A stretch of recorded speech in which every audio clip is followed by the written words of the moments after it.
Live stream audio check.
Right, it's time now to resume.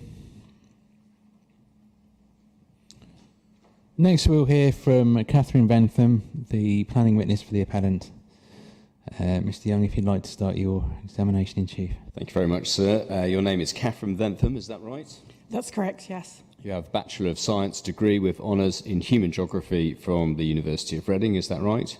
Yes. A Master's degree in City and Regional Planning from the University of Wales in Cardiff, is that right? Yes. And you're a chartered member of the Town Planning Institute, is that right? Correct, yes. You tell us all about Stantec, and then you tell us that you're currently a director at Stantec, having been a partner in the Birmingham office of Barton Wilmore since 2013, is that right? Yes. You lead the East and West Midlands planning teams. You joined the company as a senior planner in October 2003, having previously been employed as a planning consultant by the Derek Lovejoy Partnership, now Capita Simmons, is that right? Correct, yes. You held positions at Chiltern District Council and Cherwell District Council, and you have a total of 24 years' experience, is that right? Yes. Good, okay, and you set out details there. Good, I've got a series of questions I'd like to ask you. First of all, the development plan position, please. When was the development plan adopted? So, the development plan here, it's dealt with at section 5 of my evidence. The core strategy was finally adopted in 2017. That followed a first attempt at adoption in 2012, but there was a successful High Court challenge to policy CS13, which is the housing figure, and then following that successful challenge, the remaining policies that were effectively built off those that housing policy then also had to be re-examined. So by the time all of that had taken place, it was 2017. By the time the core strategy was adopted.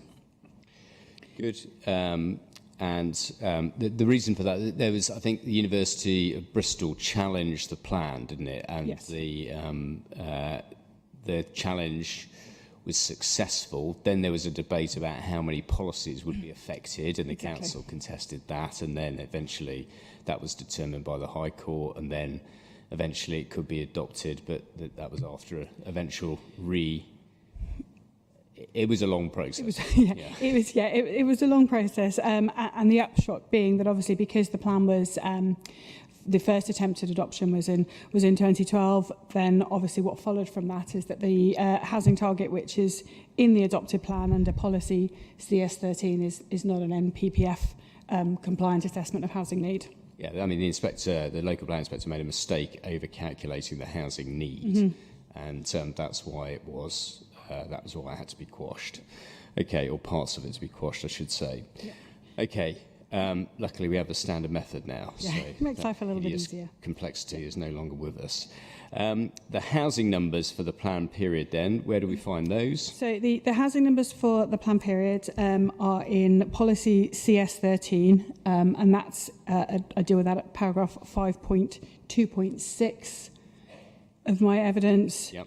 And what that says is that a minimum of 20,985 dwellings will be provided between 2006 and 2026. But it does say, importantly, that paragraph confirms the appropriate level of new homes will be reviewed by 2018. And that is very important, sir, because obviously we are now in 2026. And I go over that point again, sir, in paragraph 5.2.9 of my evidence, where again, when turning to paragraph 3.184 of the inspector's report, the final sentence says, the review will be completed by the end of 2018 with a replacement policy adopted at that point in time. 3.190, which you can find at 5.2.10 of my evidence, again says policy CS13 is an interim position which will be reviewed through the duty to cooperate by the production of a joint development plan, the JSPS, by the West of England authorities, and with a replacement plan adopted by the end of 2018. And the inspector then goes on to say and that's at my 5.2.11, where I've underlined it. It says to rely on any interim version of policy CS13 beyond 2018 runs the risk that housing delivery could diverge unacceptably from a properly assessed requirement and provision trajectory.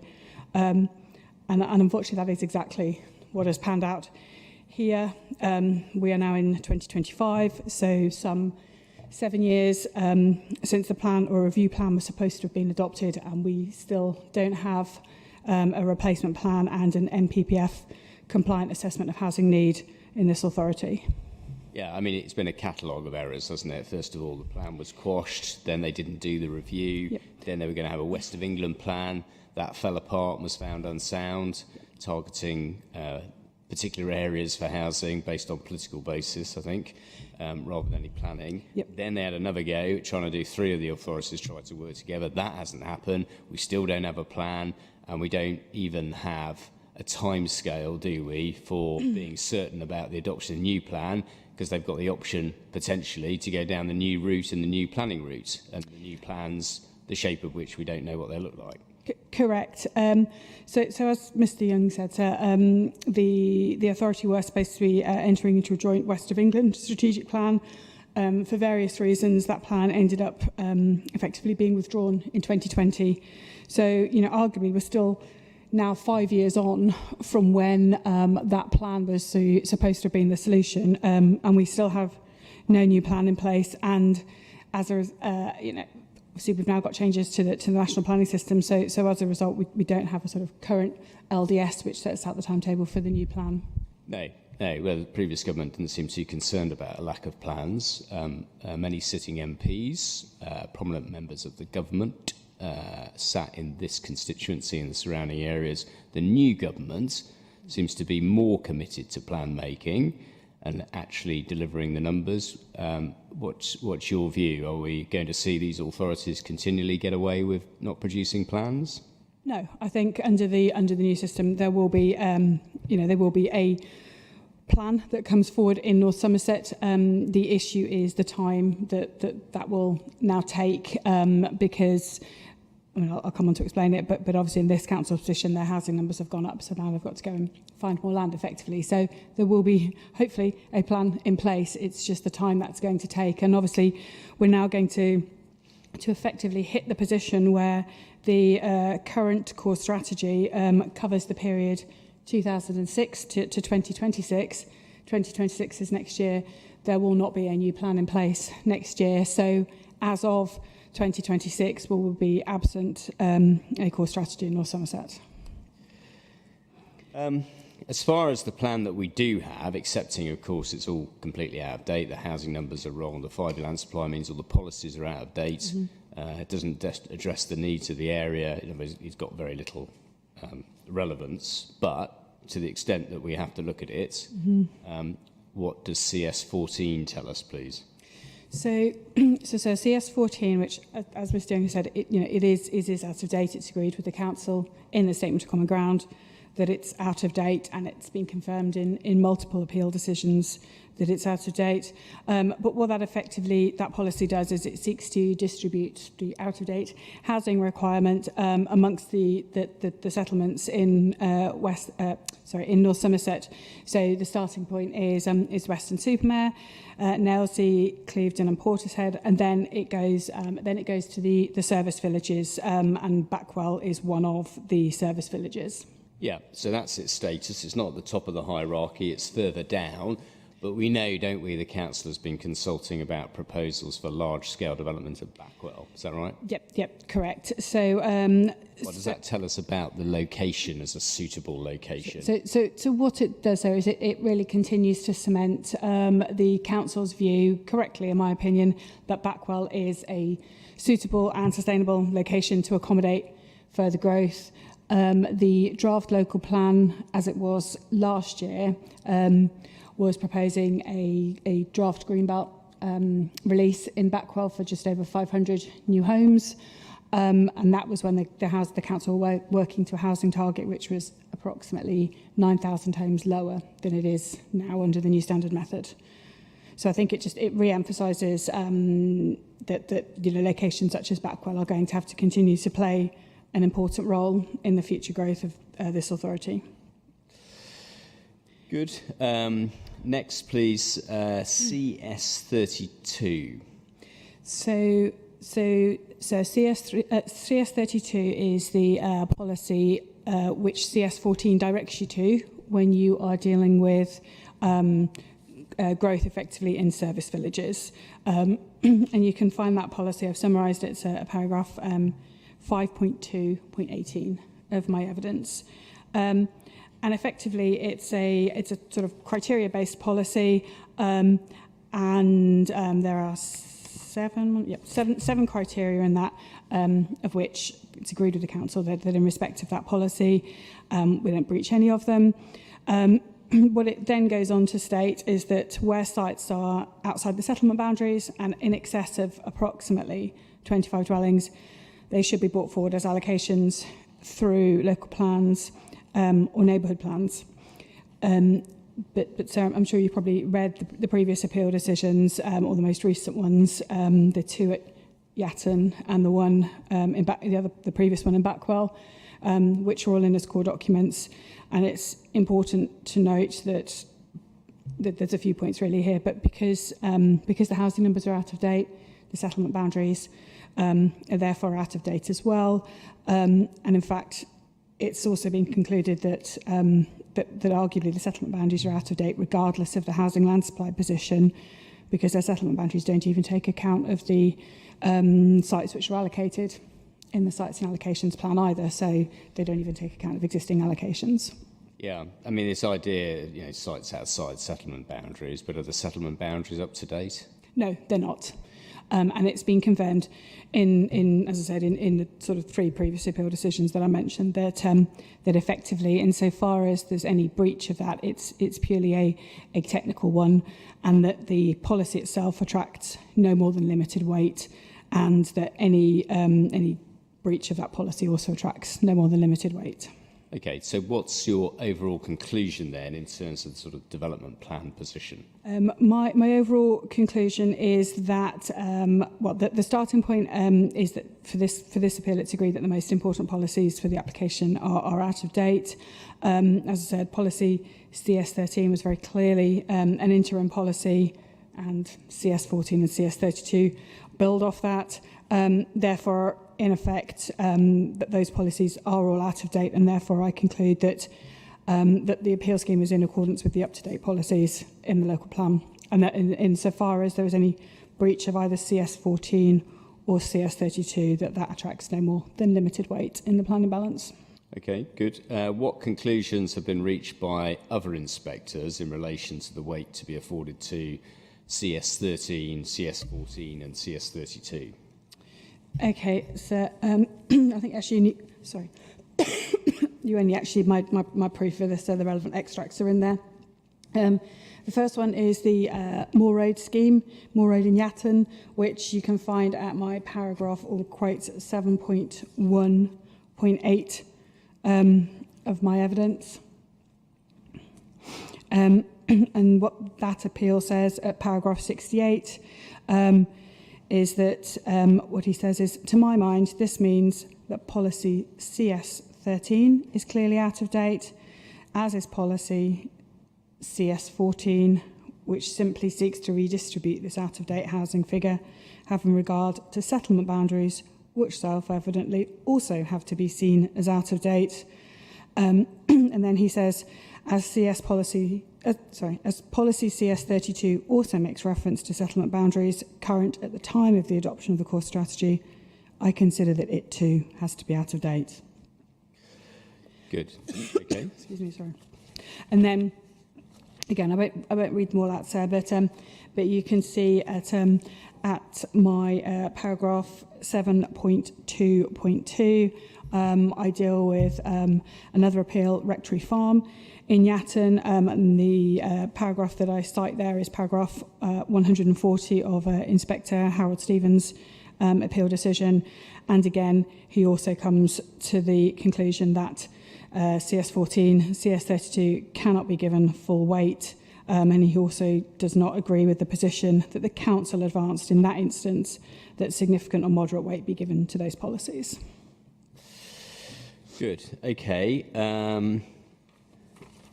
Do we draw direct comparisons with the conclusions reached by the inspector on the adjoining site at Farley Fields? Yes, I mean, it's important to say so. So these three appeal decisions that I've quoted in here, the Farley Fields one plus the two Yatta ones, they were a series of appeals that were held, I think pretty much back to back in 2022, separate inspectors, but they were consecutive appeals, all dealing with broadly the same policy issues, but I've just quoted at my 7.2.1 the conclusions of the inspector for the Farley Fields 1 appeal decision, who again, her paragraph 97, she says the strict application policies CS14 and CS32 is restricting development such that the council cannot provide a 5-year housing land supply. And she also says that the weight to conflict with CS32 must be reduced. So we've got three decisions which, as I said, ran consecutively in 2022, all reached the same conclusion on the application of the sort of strategic growth and the housing policies. And insofar as anything has changed at a local level since then, in reality, nothing has changed. We still don't have a plan, and all we've simply done is gone 2 years further down the line. The housing land supply shortfall has continued, and in the meantime, national policy has put an even greater emphasis on the need to deliver housing. Good. There's a neighbourhood plan, which is, of course, part of the development plan as well. Yes. And when was that adopted? The neighbourhood plan was made in 2015. Apologies for some reason in my evidence that's flipped between 2015 and 2019, so it's a 2015 document. It's 10 years old. But again, sir, I'll leave it to you to read. But in the Farley Fields 1 decision, which is the one at CDH3, the inspector there, she noted that the sort of development and the housing policies in that made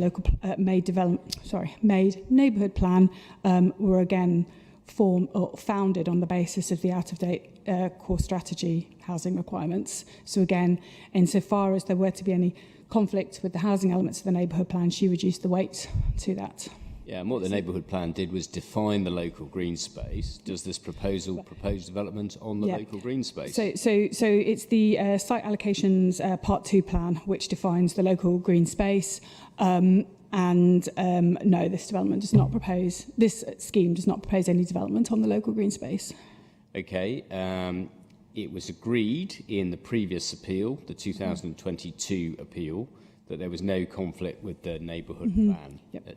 Does that remain the position? Yeah. I mean, from our position, from my position, sorry, it's still the position that that the policy which was being talked about there, which was policy development 1, that's a policy, as I said, which is founded off CS13. So the conclusions remain as per that decision. Okay. The emerging plan then, please. Consultation on Regulation 19 started, but I think it was halted. Is that right? It was, sir. So the council had been working on an emerging local plan. That plan was looking, sort of heading towards Regulation 19 stage. That was halted when we had the change in government and the indication that the housing numbers were going to change. New NPPF was on its way, and so the draft plan, as it currently proposes, requires the standard method under the new calculation requires that the council deliver 23,895 new homes, as opposed to the previous version of the draft plan, which was looking at 14,902. So as it currently stands at the moment, the council are sort of carrying out a call for sites exercise effectively to look at new sites because they've confirmed that they will be looking to deliver the 23,895. Yeah, so 23,895 new homes required. Yeah, and that's over a 15-year period. Okay, we can't afford much weight to that. No weight, in fact, really, because it hasn't got anywhere. Yeah, exactly that. So I say no weight to that plan because well, at the moment we don't know how the council are planning to meet the 23,895.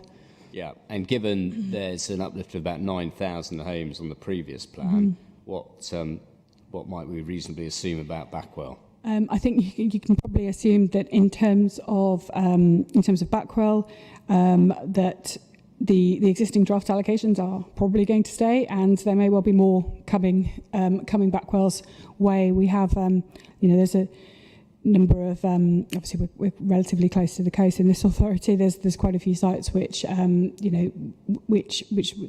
council may deem otherwise unavailable to them due to flood risk matters. So in reality, arguably they need as many sites which are well related to the settlements and within the suitable and sustainable settlements such as this. And sorry, I think you can say.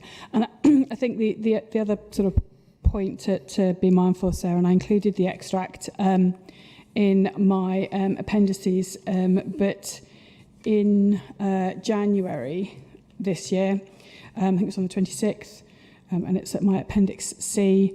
One of the ways that the government said that they were looking at providing more housing was planning for growth near what they called commuter train stations. Yeah. Now this train station takes people straight into Bristol in a short space of time. Is that right? That's correct. Yes. And also to Weston-super-Mare, obviously. Yep. But also I can get on a train at Paddington, can't I, and go direct to Backwell? Yes, you can go to London from this train station, which is and it's interesting that the government used the word commuter train station because that's exactly how I live near a commuter train station. I would say it's very, very similar to the Backwell one, and I would describe the Backwell station as a commuter train station. Yeah. Okay. Council's housing land supply then? So the council's housing land supply. So we haven't presented, both parties haven't presented detailed evidence on housing land supply, but we both agreed that the council do not have a 5-year housing land supply. It's our position that it's 2.33 years. It's the council's position that it's 3.07 years. Either way, we're looking at somewhere between a shortfall of roughly 3,200 or roughly 4,500. From my perspective, whichever of those figures is deemed to be correct, that is a very, very serious and concerning shortfall. It's a huge shortfall in housing delivery. And I think it's all the more important when we know that from next year, we have effectively no core strategy in place. And then therefore, effectively, there is no plan-led way of meeting that housing need on the immediate horizon. And clearly, that has an impact on the delivery of affordable housing also. Yeah, I mean, the scale of that, 4,500 homes that should be in the 5-year land supply now, and they're not. How, what is the council's strategy for solving their current problem? As far as I'm aware, there is no current strategy for solving that problem other than to work on the local plan. I'm not aware of anything immediately that's in place to proactively meet that need.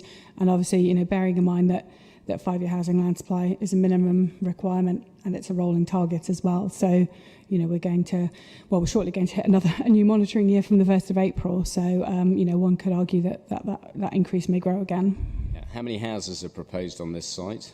125. Yeah. So that figure, the higher figure, the 4,473, you'd require 36 sites like this now to meet that shortfall. Has the council got any kind of strategy for for solving that problem? No. Okay. Next, then, please, your overall conclusions. Just before I sort of get to that, I think it probably builds off the housing land supply point. So we had a discussion earlier on this morning with Mr. Skinner about heritage and the conclusions reached between different parties on the heritage.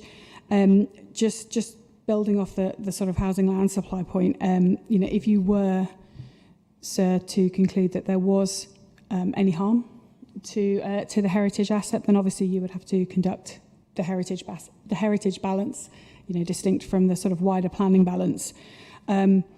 Noting that Historic England said that the level of harm, if they considered that if there was harm, it was at the less than substantial. And it's probably worth just flagging, sir, that in the officer report, which is core document C1, Yep. and it's page 44 of 82 as labelled along the bottom. And actually in there, the officers conduct the planning balance. There's reference to paragraph 208 of the MPPF. Obviously, that's now changed, but the balance is still the same. And in there, it says, the proposal would deliver much needed market and affordable housing in an area with a land supply shortfall.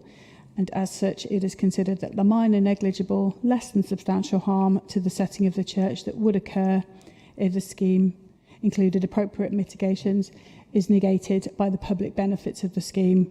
And I would concur with that conclusion, sir, which is that the public benefits outweigh the less than substantial harm in the event that you decide to conduct the heritage balance. Yeah, so our case is there is no harm. Correct, yes. But if the inspector were to conclude that there were harm, then you're saying look at the test. It's now in 215. Yep. Should be weighed against the public benefits. How weighty or how substantial are the benefits in this scheme? In my view, the public benefits are substantial. We've got a scheme of, as you said, 125 units, or 125 homes, which can be delivered in full within the 5 years. We are providing affordable housing, which it is much needed. We're providing custom self-build as well. So, yes, from my perspective, the benefits are substantial. Yeah. We're seeing houses being granted in the Greenbelt every week now. Because Correct, of yep. the shortfall of housing against these new figures. So, is the affordable housing to be treated as part of the housing or separately? It's a separate item in the planning balance, and it's a weighty consideration. We have to bear in mind that the council currently look at affordable housing delivery against the adopted local plan, and we have to remember that obviously that local plan did not meet the full housing need at the time it was adopted, let alone current housing need. So both parties, are agreed that it's a separate and weighty item in the planning balance. We remind ourselves, don't we, that the new MPPF specifically instructs decision makers to have particular regard to affordable housing in paragraph 11D2. Correct, when yes. previously it was just to have regard to all the policies. It also requires particular regard to be had to directing development to sustainable locations. Is this a sustainable location? It is, yes, and that's an agreed position with the council. It requires making effective use of land. Is effective use of land made of this site? Yes, it is. It should be securing well-designed places. Obviously, it's an outline scheme, but has the appellant sought to demonstrate a well-designed proposal? Yes, so following on from the work and the evidence of Mr. Howell, where he's done a considerable amount of work producing the design and access statement to demonstrate how we can deliver a well-designed, high-quality development. And as we said, we're proposing that DAS be conditioned to ensure that quality of development is followed through into the build. Good. Okay. So then to your overall conclusion, please. That's your section 14. Yep, thank you. So yes, sir. So section 14 of my evidence deals with my overall conclusions. So just in summary, it's agreed that the most important policies for the determination of the application are out of date by virtue of the 5-year housing land supply, but one of the previous appeal decisions has confirmed they're out of date regardless. And that includes policies CS14, CS32, because both policies seek to restrict developments outside settlement boundaries, and those settlement boundaries are based on out-of-date housing target. As far as policy CS32 goes, any breach is a technical one only, and as I said, I've already reduced the weight to that policy and therefore to any breach of it. And therefore, so as I said, my overall conclusion is one of accordance with the up-to-date policies of the development plan, but also as set out in my evidence and as agreed with the council, the tilted balance is engaged, and the respective updated harms and benefits are included at section 3.12 of the signed Statement of Common Ground, and it's also agreed that the harms do not outweigh the benefits, and and therefore that planning permission should be granted. Good. Thank you very much indeed. Those are all my questions. Was there anything else that you wanted to say? Just one point, and we touched on it just before the break, but the previous appeal decision, the 2015 one, which is core document H4, I did send it through to the case officer, so I'm not sure whether that's arrived with you. But as I said, that development effectively was the first phase of Farley Fields, which has now got planning consent, plus the appeal site. But what that one did is it included the local green space, and it had it had the road, it had a play area, it had some suds ponds, all in the LGS, the local green space, and the inspector was also concerned that probably as a result of all of that there would be lighting within that area as well. So he had some concerns, therefore, about the fact that there was development in the local green space, and obviously that isn't the case with this one. So it's quite a long decision, sir. But perhaps I invite you in your own time to read maybe paragraphs 351 to sort of 353, 354, and that's where he's saying that in the urbanising effects of those features, and then also talks about the fact that the use of those features, and because there's a road going through there, the nature and frequency of the vehicle movements would also have an urbanising effect, and that would further harm the area's rural quality. So it's for that reason that that someone have made a very clear and conscious decision basically to take account of the previous conclusions reached, and neither application has any development. Yeah, I mean, previously access was not taken off Dart Lane. Correct. Inspector Gareth Jones decided and made clear that he didn't think it was appropriate for the development to go through the local green space.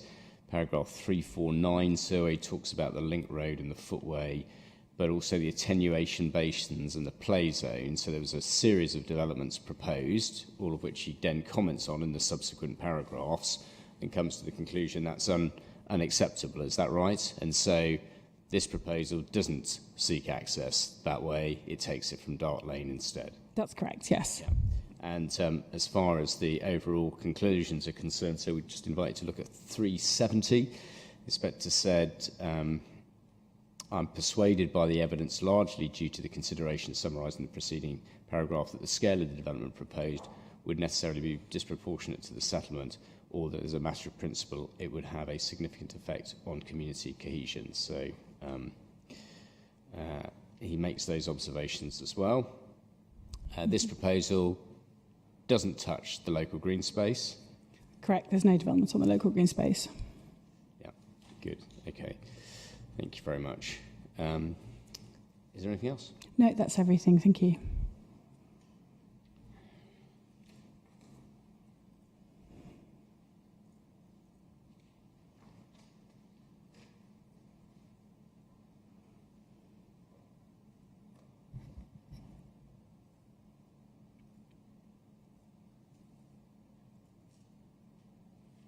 So just going back to that other decision to the northeast, you're happy with the inspector's conclusion in paragraph 98? Oh, sorry, if you just bear with me, let me just... 90. That's where reference is made to other policies that are relevant and that will be relevant in this case. Sorry. Moving on from those more strategic policies. Sorry, I'm just trying to find... Do we have a page number? Is it paragraph 98, did you say? Yeah, paragraph 98. There we go. 94. Well, I think it's important to remember the time at which this decision was made. So this decision was made in 2018, and we had a different policy context at that point in time. So as far as the MPPF went at that point in time, the test was not one of most important policies as it is today. The test was policies for the supply of housing. So obviously, therefore, and when you read through this decision as a whole, you'll see that the conclusions that the inspector reached in respect of weight to policies such as CS14, etc., were done on the basis of whether he concluded that those were policies for the supply of housing.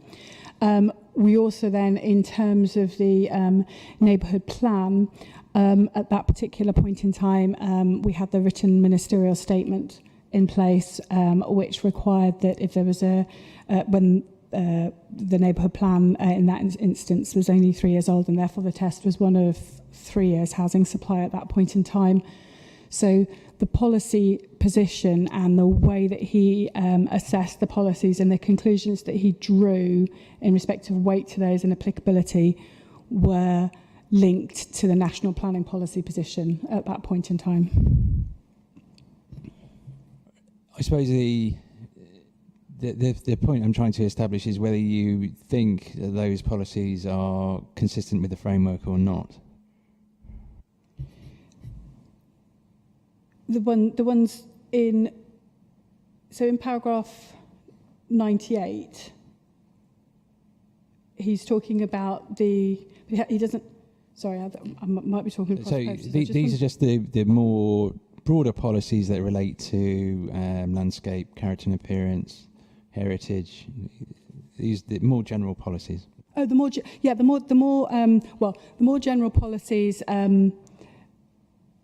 In terms of the, you're talking about whether that's, sorry, I just want to be absolutely clear. Are you talking about whether they're consistent with the current framework? Okay, fine. So in terms of, obviously he doesn't cite any specific policies in paragraph 98. It's just the core strategy as a whole. And hang on, are you looking at the right paragraph 98? I'm looking at not the decision from the 2015 scheme, but the more recent one. Oh, I'm so sorry. Apologies. Sorry, we are to talking. Be fair, we were looking at the 2015 one. The inspector, I think, has gone to the 2022 one. Is that right? Yeah, we're looking at the one for the northeast, site to the northeast. Okay. So the discussion moves from policy CS13, CS14, CS32. And then it moves on, much as you were discussing in your just now. Okay. Then it moves on to other policies, the more general policies, such as policy CS5 and DM10. Okay. Okay. So in which case, ignore the bit I said about the whole bit I said about the written ministerial statement. Sorry, I was looking at the 2015 decision. So this inspector in 2022 was looking at a previous version of the framework, but we were still dealing with most important policies, etc. So yes, in terms of the conclusion that she has reached at paragraph 98, I don't disagree with her conclusions there.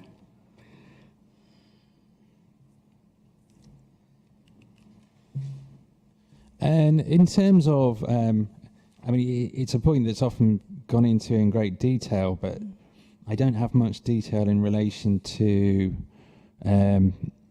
what the benefit of the contribution in relation to self-build would be in this case. In this instance, let me just bear with me. It's set out. So in this instance, the requirement for self-build came at a relatively late stage in the planning application. So it was agreed with the officers just before planning committee. The council don't sort of publicly have that much data sort of actually publicly available, but both parties have agreed that there is a need for it and that it attracts moderate weight in the planning balance, and that's an agreed position in the statement of common ground in the table between the two.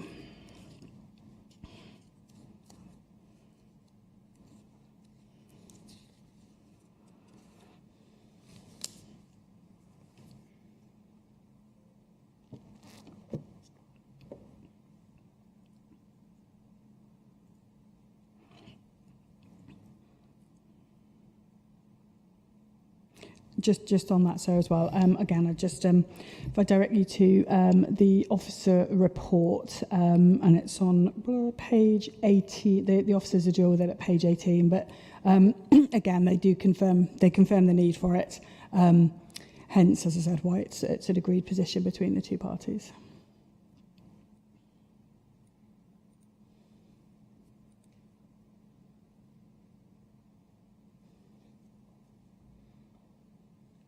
Any questions from interested parties?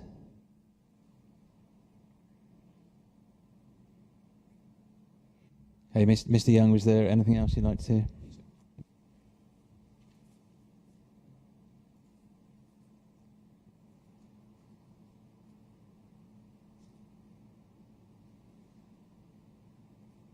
Okay, we'll have a 5-minute break in order to help everyone sit back in the right places. After which we'll have the discussion about Section 106 and conditions.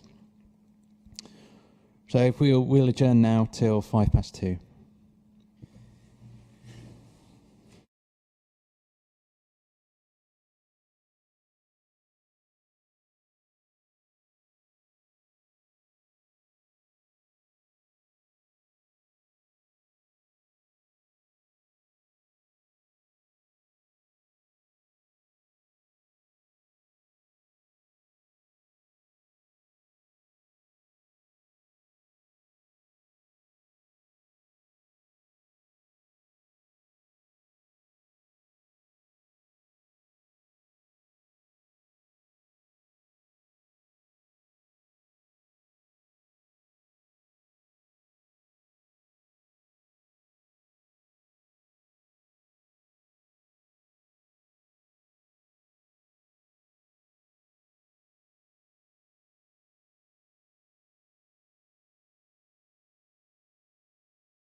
Right, time to resume now, and we'll start by looking through the conditions.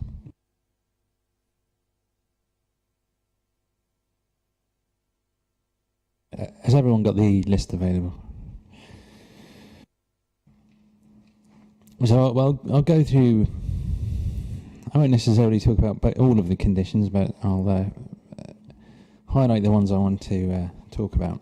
So I'm assuming, first of all, that conditions 1 and 2 have been suggested in error.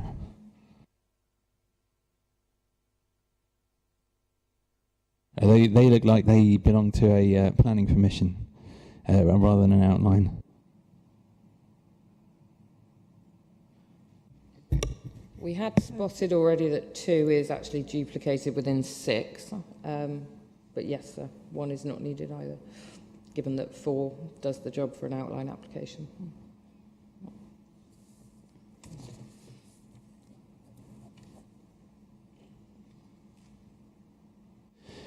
And could I just query the 2 years rather than 3 years that have been given? Is this suggested by the appellant? Yes, that's fine, sir, from our side. Can I just ask why? Because it's about demonstrating our commitment to swift delivery of the site, linking to the point that I said, Sarah, about the desire to deliver all 125 units or 125 homes in full in the 5 years to make a proper full contribution to the housing land supply.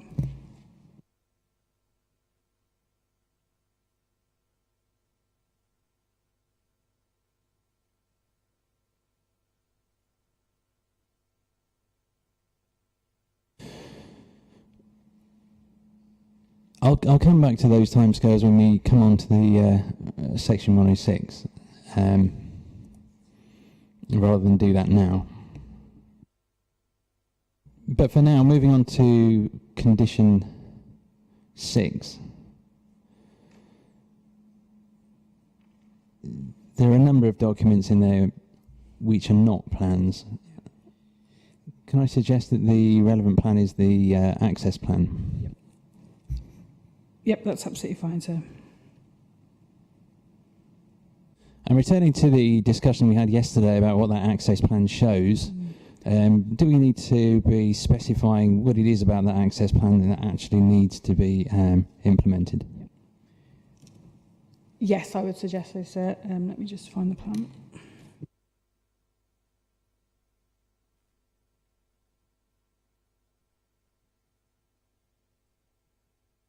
I think it was, sorry, Mr. McHugh, I think you said which parts of the access plan we should seek to ensure are met. Was it if you could just list them, that would be really helpful and I could write them down. Yeah, well, it's the key geometries of the junction, effectively. So it's the position of the access, first and foremost. And then it's the radius of the bell mouths and the width of the junction. And indeed, the junction visibility displays, although that is covered in a separate separate condition, whether that can be combined or not, to be confirmed.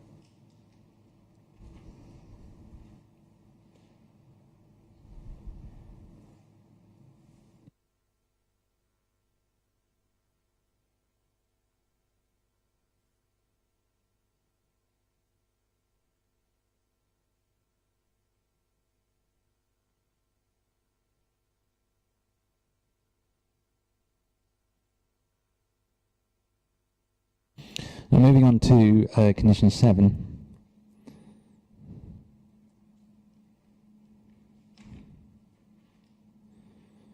Yep. I noticed that the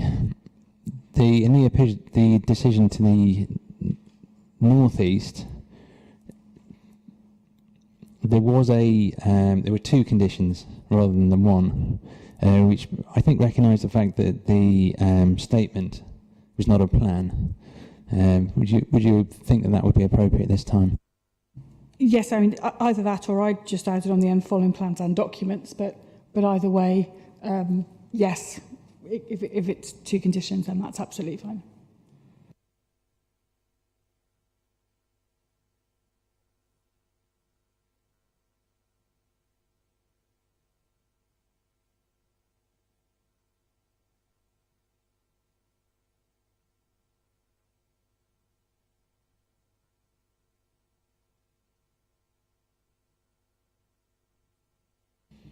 Condition 8, I know this condition was also imposed in relation to the other scheme, but should we be specifying the relevant reserved matters? So I would have thought scale in this case.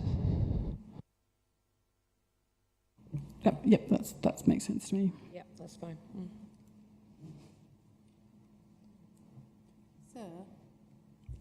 Sir, may I just make a couple of points on conditions 7 and 8? Very brief ones. Yeah, if you can just put your microphone nearer to your... Sorry. For condition 7, for clarity, could, rather than it just refer to density principles, height and scale principles, could the drawing references be added in for clarity? Yeah, they would be. I just didn't want to... those points would be probably put instead of the drawing names. Right, okay. And on 8, I just wondered if it was rather a double negative, and if it perhaps ought to just say no applications for approval of reserved matters should include dwellings in excess of 2 stories, but it's a minor point.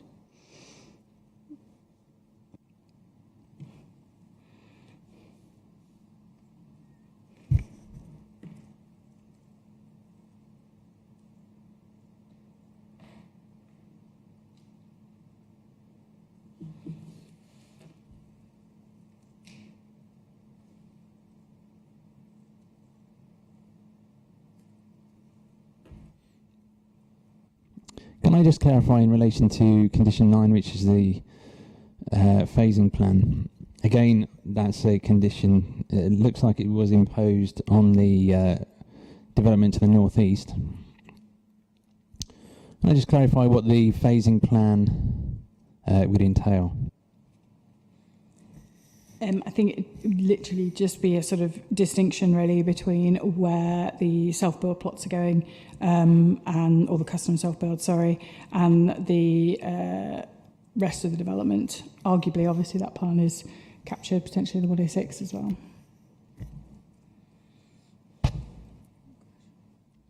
I was wondering, is the concern partly that reserved matters would be submitted separately in relation to those custom self-build plots?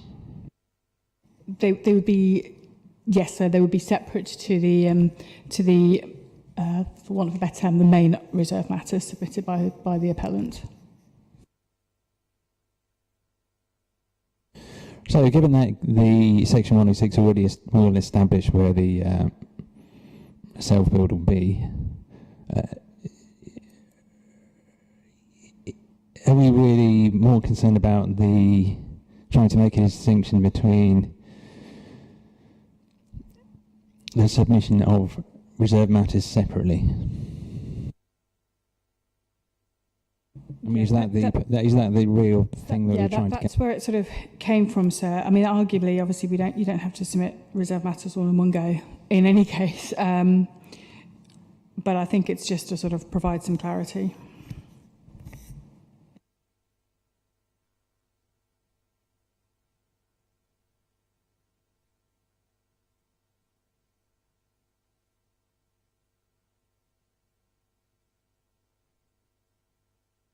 Right, moving on to condition 10. Just a question of whether that could actually be achieved. It says it shall not be commenced until visibility displays have been provided. Would the provision of those visibility displays actually entail commencement of the development?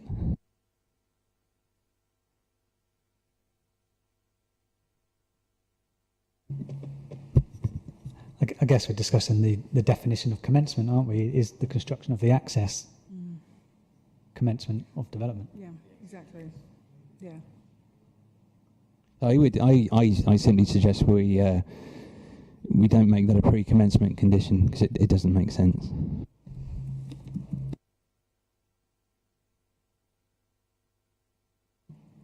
Should we change it to occupation? Because in reality, that's when it's needed for, isn't it?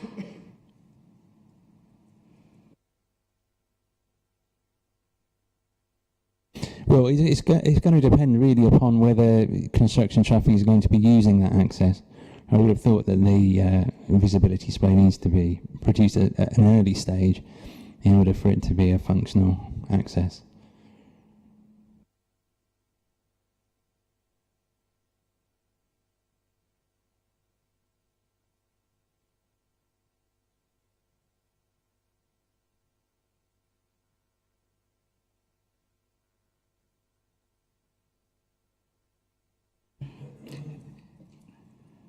So would you have, sorry, I'm just thinking out loud, would you have prior to the commencement of construction?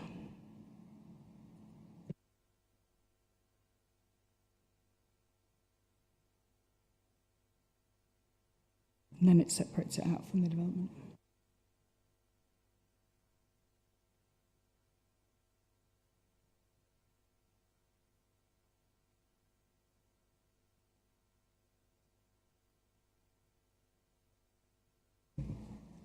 We would agree with that, sir.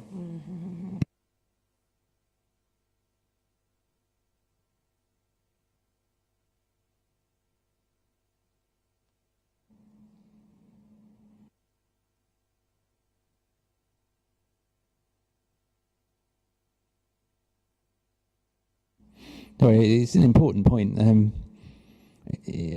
Wouldn't building access involve construction?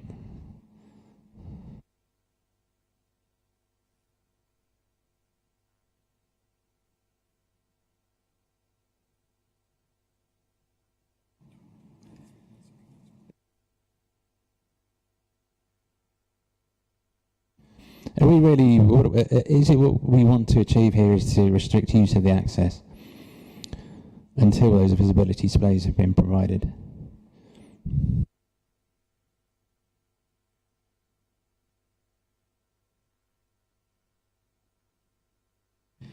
Yeah, exactly.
Just to achieve those visibility displays as part of creating the site access. And of course the site access is the first thing they're going to do. So the visibility displays should be provided as part of the approved site access.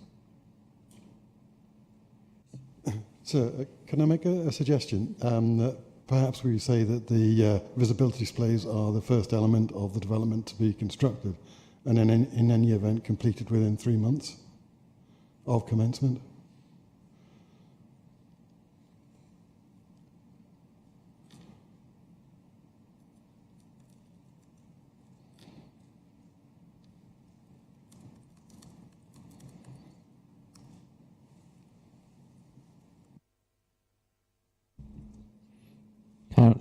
What's the council think?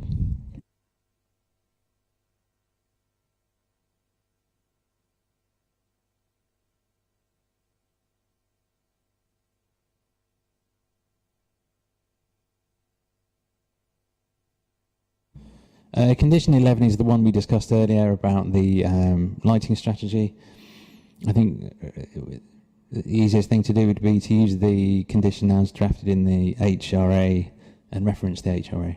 Yep. So Mr. Clarkson, before he left, had a look at a redraft of that condition. So just to clarify, so when we've gone through all these, would it be helpful if myself, along with the council, tidied them all up and then sent them through, or were you proposing to do that? I was just thinking then we could drop that amended wording for condition 11 in as well. Yeah, that would be fine. Okay.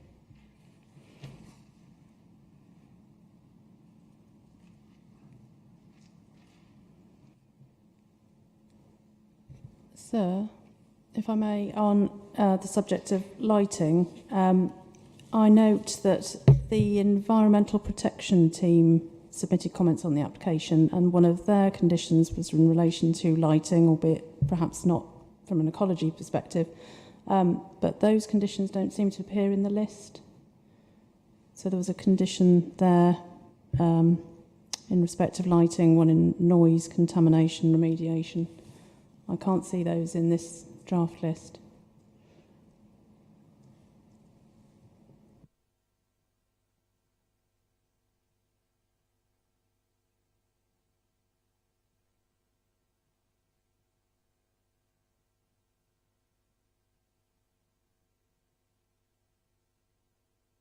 Sorry, was that environmental protection? Did you say that one came from? Okay.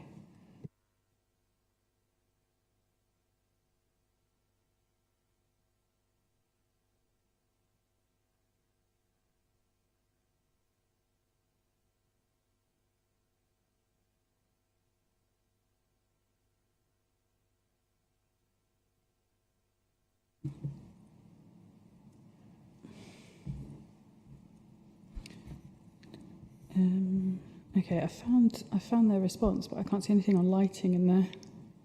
It's noise and constriction. Just check we're on the same one. Oh no, there we go. Sorry, there's a lot of conditions there. Yeah, no, you're right. Sorry, mine didn't scroll through. Yeah, so it's third one down. I yeah, think, it's the yeah. So it's in core document L4. So there's just a scheme for the provision of external lighting. I suspect it can be. Well, if we this is where we just need to tidy up this condition, because if you then go to the second, effectively second part of 11, there is details in there for a site-wide lighting strategy. So I think we could wrap that up into one overall lighting scheme, but making sure we take account of the environmental protection comments as well. I think in all likelihood, looking at the lighting strategy and the buffering of the site, it's very unlikely that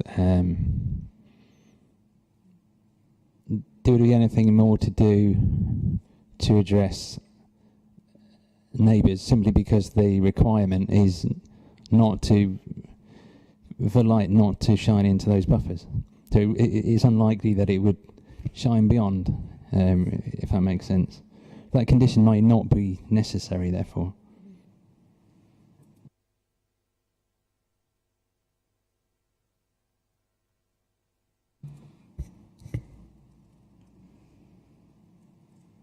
Okay. Well, we will reword it to make reference to the strategic HRA. Well, we'll go with the wording, or send across the wording that Mr. Clarkson's put together, referencing the strategic HRA as well.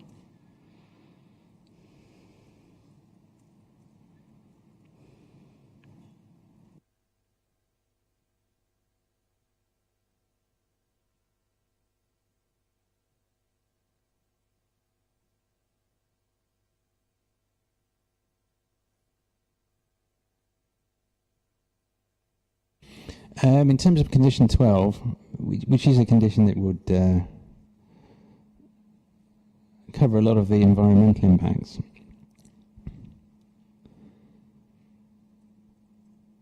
can I suggest the need to cross-reference in that the Kemp, just to ensure consistency across those plans? Okay, so yeah, I mean, as it currently stands, so obviously the Kemp is covered by condition 13.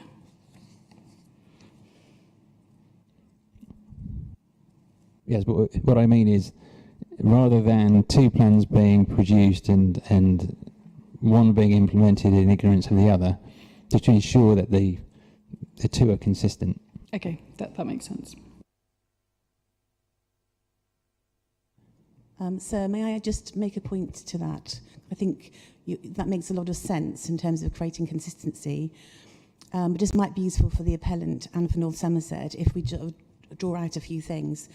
In terms of traffic routing, it'd be really important that the contractor and vehicles do not use Summerlands, St Andrews or adjacent roads, and the lay-by, which services a lot of the local community just below the development. And also, I'm sorry to say this, but I think probably is this the place. Talks about sort of hours of work and things with contractors. If in the construction management plan we could tighten that up for sort of code of conduct, because we have had issues with Farleyfield East, which took some time to resolve, about contractors' behaviour. And then finally, I'm just thinking under the Kemp for creating the access, whether we could note there was some sort of traffic light controlled situation so that dark lane can function when there's going to be quite a delicate operation of creating that access point. And then further down, when it talks about movement of vehicles with sensitivity to school start and end times, I think we should also include not just deliveries but plant machinery and movements at that time. Little things like, thank you so much for accessing, saying that you'll let the neighbours know when that's going to happen. But judging on the Farleyfield East situation, if we could have a 3-week notice, if somebody's on holiday for 2 weeks, they're not going to come back in the middle of a situation. So I think a 3-week notice for a start date and that letter including a telephone number if there are any issues would be really helpful. And then finally, the wheel washing facilities. I note that that's fairly standard, but as has been quite obvious on the Farleyfield East site, I think there needs to be some reference to appropriate road washing as well. And that's my final comment on that. Thank you.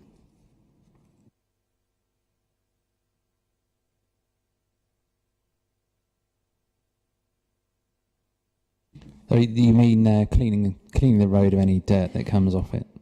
Yes, I mean, it's been quite extensive slick of mud on the 370, and bearing in mind the dark lane is also on a hill and is very busy with route to school and through traffic. Experience has shown from the Coles Quarry construction that wheel washing on its own doesn't do it. We've got a beautiful Somerset red sticky mud, which it really needs containing. Thank you.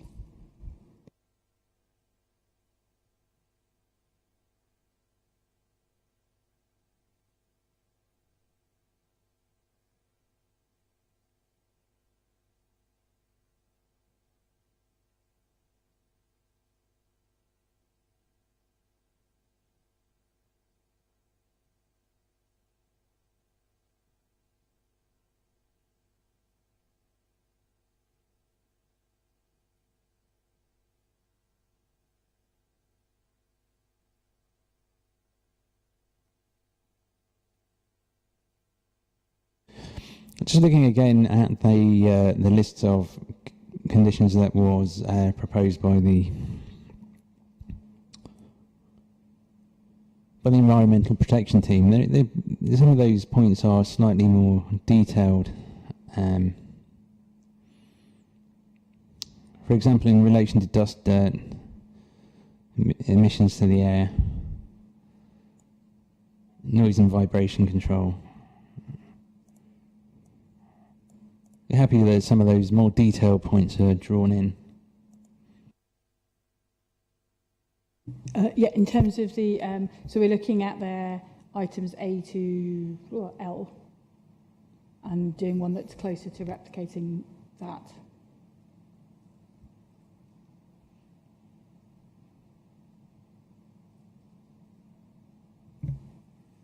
We can have a look at that, but yeah, we can have a look at rewording it.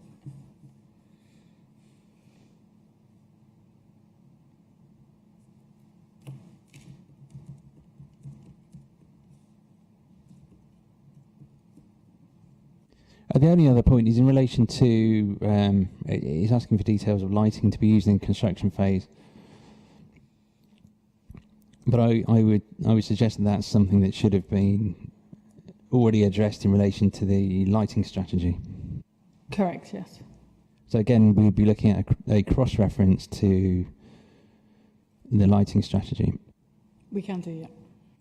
Yes, we can add that.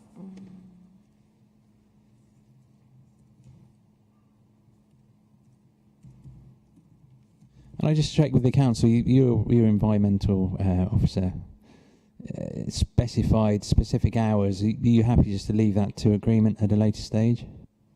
Yes, we wouldn't normally in the condition itself specify the hours. That will be as long as the requirement of the condition is to specify them in the plan at a later date. That's how we tend to work with that.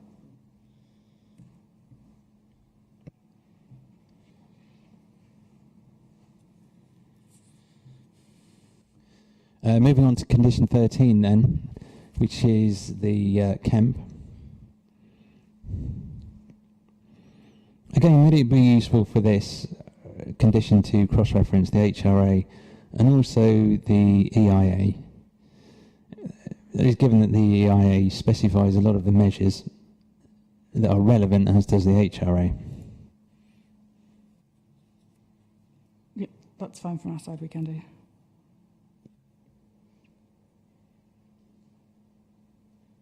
So may I make one other point on that? Fully agree with those points you've just made. In terms of the trigger of this development prior to the commencement of development, given that this relates to matters such as timing of site clearance and ecology matters and the sensitivity around that, would it be better if that clarifies that that commencement of development includes clearance of vegetation, groundworks, archaeological works, etc., those sort of works which I think are excluded from the term of development within the section 106? The neater way of doing it might be to move the trigger point to submission of reserved matters. Would the appellant be happy with that?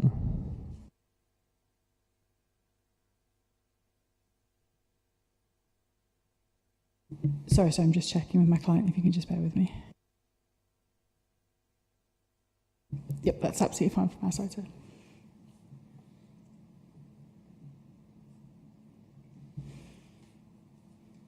So would we be looking at the first reserved matters? It would be exactly that, sir, be with the first reserved matters.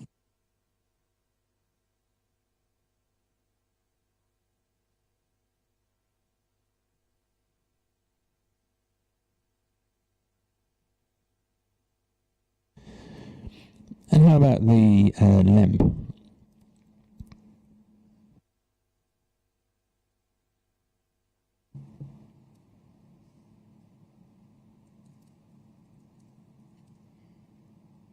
Arguably, you could do that alongside the reserve matter as well, given that part of it obviously relates to landscape, which is a reserve matter.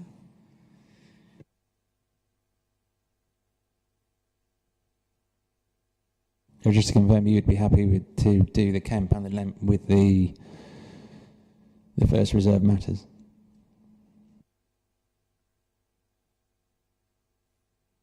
Yeah, that's fine, sir. And again, cross-reference to the HRA would probably be useful.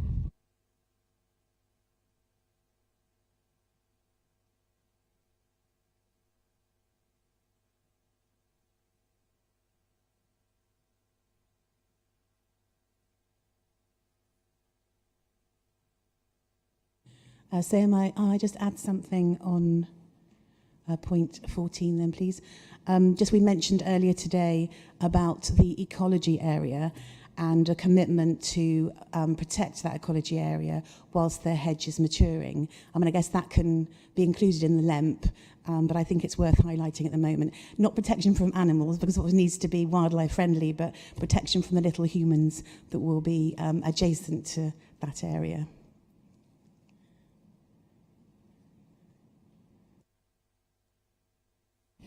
Yeah, I mean, we're not proposing public access to that area, so.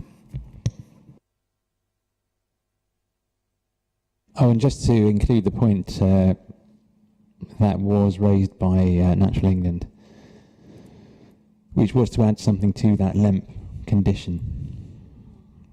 Yep, that's absolutely fine. So I think Mr. Clarkson's started picking that one up. Oh, apologies. I know he did. Sorry, I think I was on the stand when he sent that. Apologies.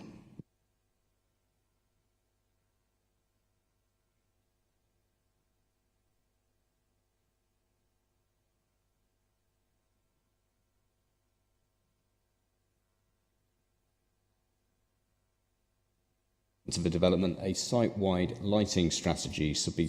Oh, no, that's the one he's amended. Have we dealt with that? Yeah.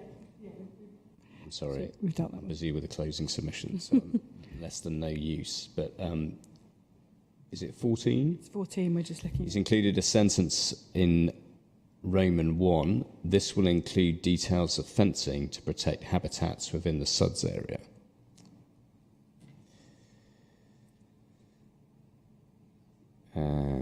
And then he's got at... does that include the ecology area, please? Sorry, have you seen that in 11? Yeah, no, I'm Sorry, what was that? I'm just checking if the suggested change to the condition also includes protection to the ecology area. Because we're going to have this lovely hedge that in fullness of time will protect it, but I'm concerned that the hedge might get trampled before it gets started. So what we've just added in there, sir, is where it says, so we've just put in, this will include details of measures to protect, this will include details of measures to protect the habitats within the SUDS area, but I think we were also talking about the ecology area as well, so we can just make that clear. Thank you. Addressing your point, and forgive me for being sort of only half focusing on this, you had said it, I've asked Mr. Clarkson to look at the conditions and amend them, and you asked specifically that it make mention of the shadow HRA, is that right? And he's done that. I don't know if that was discussed when discussing condition 11 about the lighting. Did you want it more widely referenced? I think it's worth referencing it in relation to every condition where we are seeking to secure details that are actually outlined within the HRA. Yeah, okay, so we'll go through, and for every one of those we'll add reference to that, because it's a very substantial shadow HRA, so I agree we should reference it in the conditions.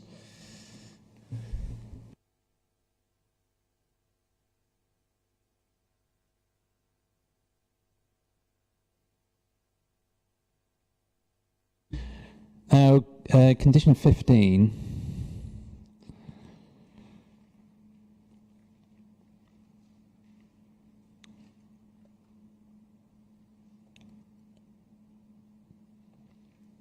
I think that the EIA is the place where general enhancements are proposed.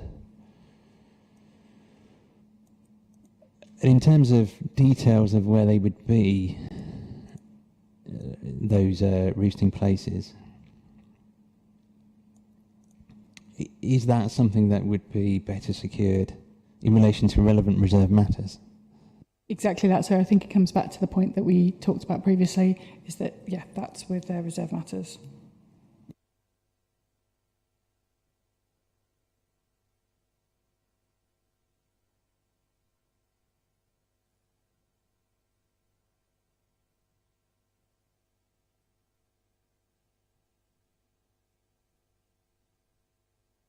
Sorry?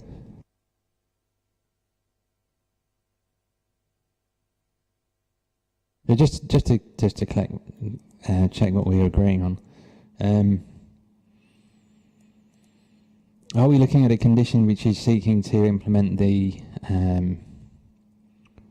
enhancements in relation to these features that are set out in the EIA, and for them to be detailed within the relevant reserve matters? Yes.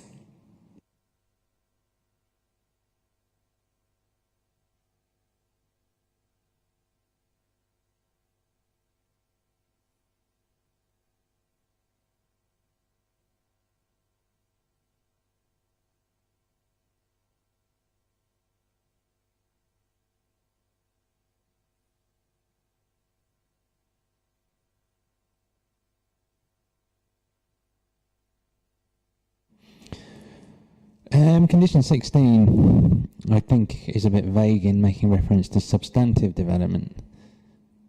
Because who knows what substantive development is? I don't know. Do you know what that means?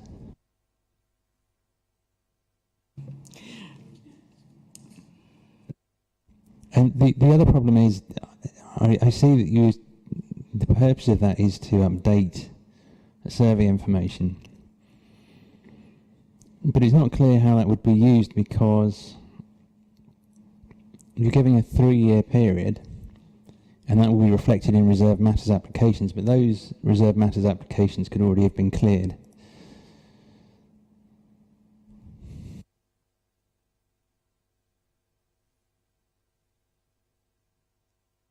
So really, it would just be useful to clarify what exactly that condition is seeking to achieve, and trying to establish a meaningful sort of timescale.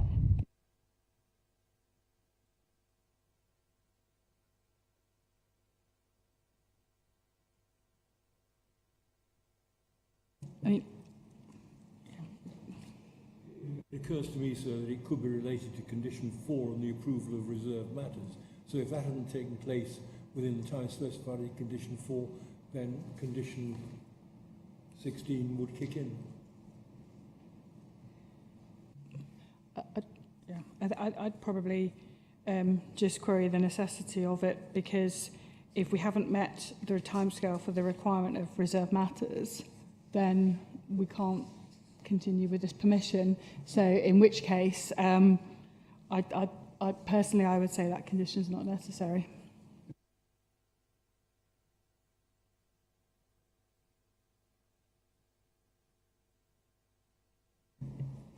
So I would tend to disagree that the condition is unnecessary, because clearly there could be an instance, regardless of what the appellant said about their intentions to crack on with things, that reserved matters are not approved and the development can't be commenced for 3 years, albeit they may have an application in, and the ecology situation may have changed. It's obviously about assessing that baseline and ensuring the mitigation remains valid. I think it's finding a form of words that enables that updated survey work to inform the development proposals, whether that's through amendment or through the reserve matters that are sitting with the authority at the time.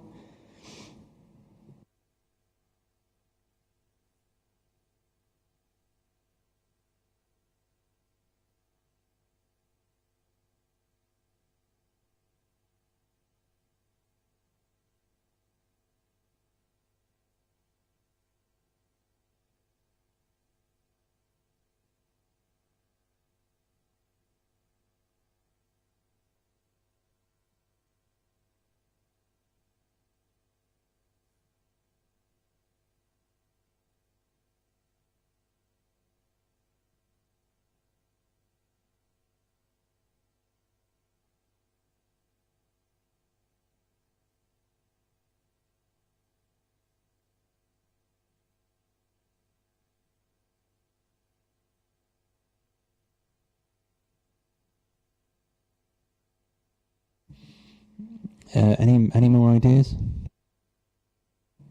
I think probably I'm still kind of going back to the point. So from our perspective, I don't think the condition is necessary, because we've got 2 years to get the reserve matters in, and then we've got 2 years to build it. But as I said, it comes back to the same point, that within that 2-year period, we will have had to have got consent for the reserve matters, and that will have effectively set the layout for it. So I think our view is that we'll obviously go with what you know, however you wish to word it, but it's not necessary. So I disagree insofar as you haven't got 2 years to get consent for reserve matters. You've got 2 years to submit your reserve matters. So they could sit there with the authority for over a year, potentially. There's no end date to that. That is true. We can take the wording away. I agree that it's necessary, but that the form of wording isn't correct at the moment. It's actually been taken directly from the previous Farley Fields decision notice. That doesn't mean it's correct. We'll go away and look at that wording.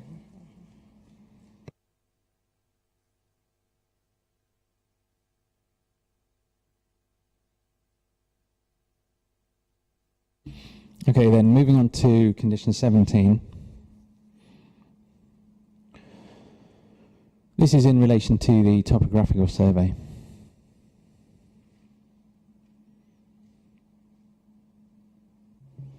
So may I make a comment on this one? Well, I'll say what I think first. Sorry. Insofar as this topographical survey is looking at existing ground levels and then proposed, again, it's something that needs to be tied to a relevant reserve matters, I would suggest. Probably layout. So from our perspective, we would normally put details of existing and proposed levels in with the reserve matters.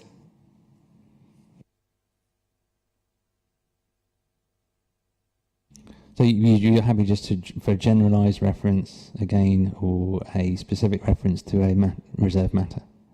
Yes, sir. Yeah. Generalised. Oh, sorry. Yeah, just a general. I mean, we could just concurrent with this, or as part of the first reserve matter submission, details of existing and proposed ground levels. Be submitted to and approved in writing by the local planning authority, something to that effect. I'm sure North Somerset probably got a levels condition that you've used on schemes elsewhere. Yep, we can agree some wording. Sorry, did you want to make your point? You made exactly the same point, so thank you, sir.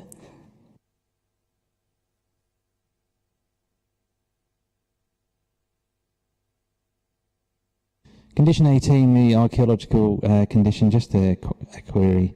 Is it necessary for demolition to be restricted, given that the thing that's going to be demolished has obviously got no archaeological interest?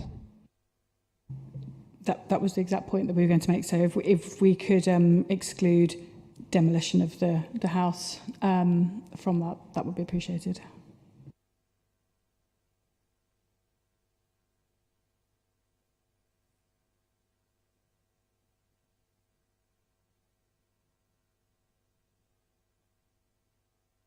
Now, condition 19, which is to do with trees, it seems to me that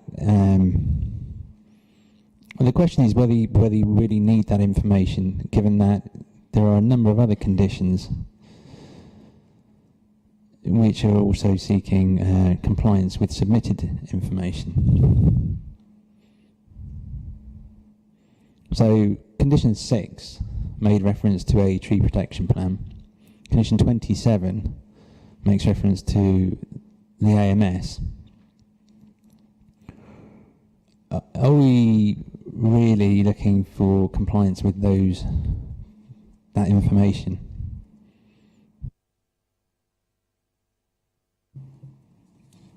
Yes, sir, and that's fine. We can tidy those up. I mean, what I would ask is whether the condition 19 needs to be deleted and beef up condition 27 instead. Yes, it can be added to 27.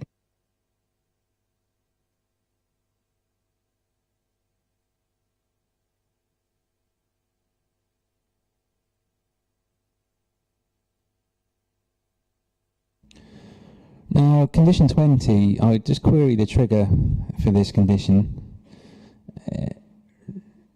It's restricting above ground works until the surface water drainage works have been implemented.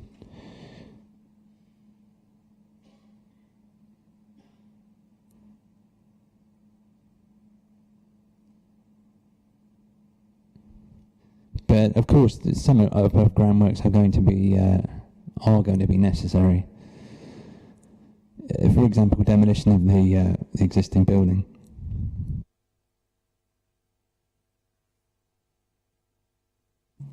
Yeah, and potentially formation of the site access as well.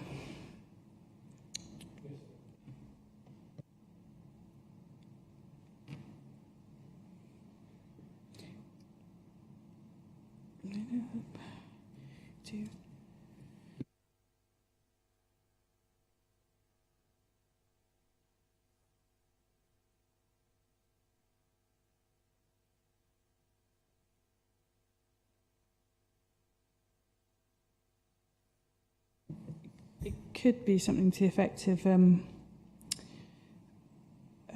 prior to the commencement of the first residential dwelling hereby permitted, surface water drainage work shall have been implemented in accordance with details that have been submitted to and approved in writing, etc.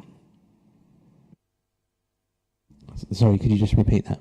Sorry, sir. It could be something to the effect of prior to the commencement of the first residential dwelling hereby permitted.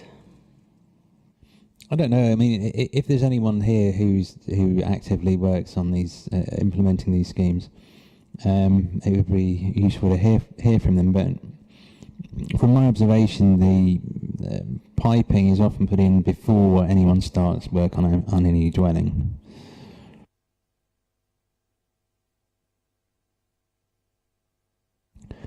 So it could simply be amended to specify those above ground works which are allowed.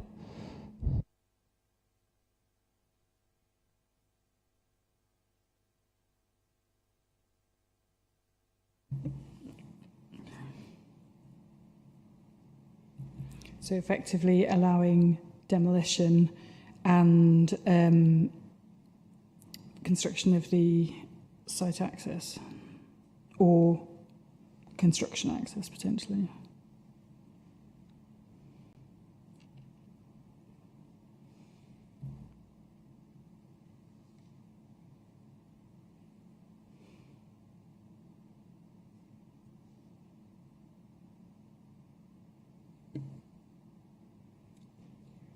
I think the board would make life easier, possibly if the council just agrees a timetable for implementation. And that way you can synchronise, if any pipes need to be laid up the access, for example, it can all be sorted out in that context. That's fine with us, sir. Yes, that's fine, sir.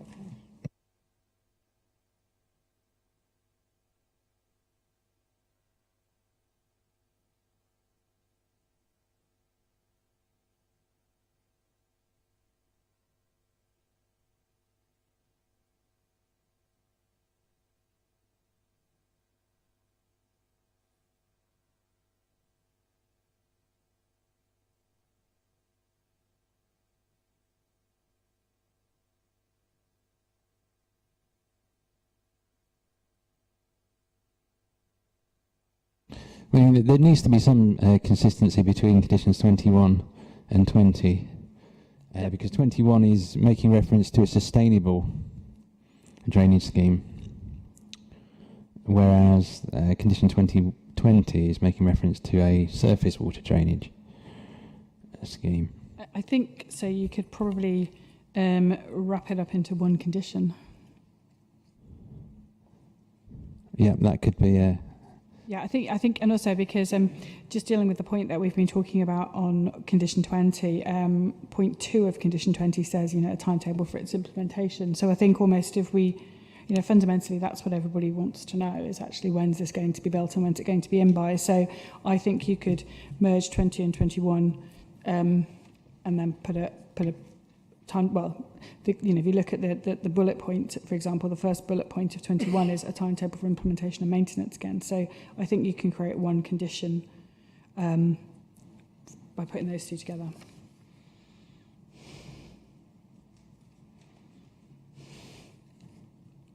Condition, I don't think there is a condition 22, but so moving on to condition 23. Does the council really need to know about foul water drainage?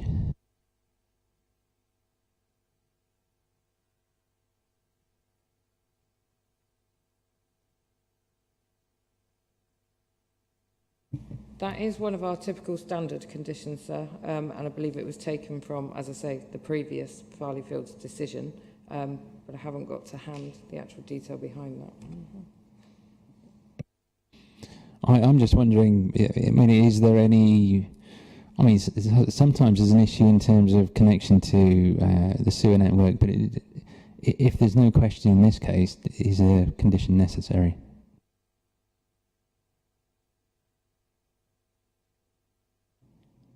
If it be permissible, may I add something at this stage? Just to say, with the site that's being currently developed, there was an issue in that there wasn't a plan with a third party when we got to the end of reserved matters about foul water discharge. So I think if it can be tied up somehow so that it's clear to all parties what the responsibilities are and there are arrangements in place, I think that'd be really helpful for everybody. Thank you. I'll commit to take that one away, sir, and when we come back to you on the conditions, provide a note on that one. I mean, just to point another thing out, the list of conditions I've got doesn't have any reasons attached. That's why I'm querying these points. I mean, I would say so. It's probably quite obvious, but obviously, you know, Persimmon aren't going to be able to sell homes without a scheme for foul water having been agreed with the relevant body. So I would query the necessity of it, because obviously it is covered by alternative legislation.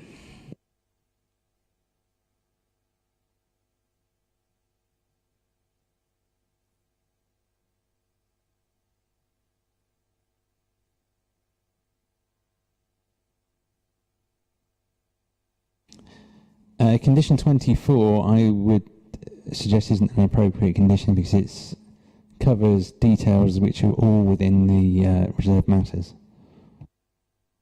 So we can put details of materials, etc., in with the reserved matters, and I think Mr. Howell referenced that in his evidence, which I think would be better. And as I said, you know, obviously because this also wants sample panels in as well, which seems a bit excessive.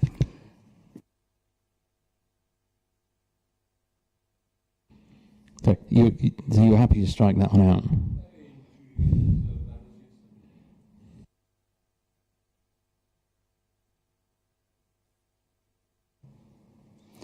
Sir, with respect to just the drainage ones, going back slightly, I just wanted to flag there seems to be one condition missing from those recommended by the LLFA. Again, it could be that it can be incorporated into the rewording. There's one referring to no above ground works shall take place until an assessment and coordination of the off-site surface water pipe work and highway drainage and the relationship with the existing watercourse have been submitted to and improved in writing and implemented thereafter. Yeah, I've had a look at that one. I think that's why we've got no condition 22 on the list. I wondered if that might be the missing 22. My understanding was 22 had been incorporated into point 2 of 21. But if we're looking to review them, we'll make sure that that's all covered in that one. Thank you, Natalie.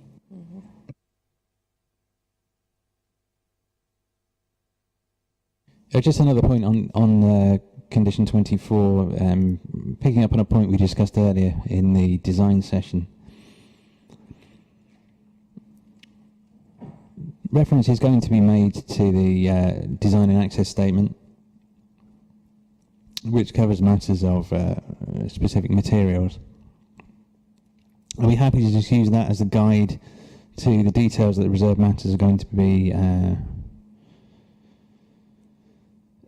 covering, or do we need any additional specification?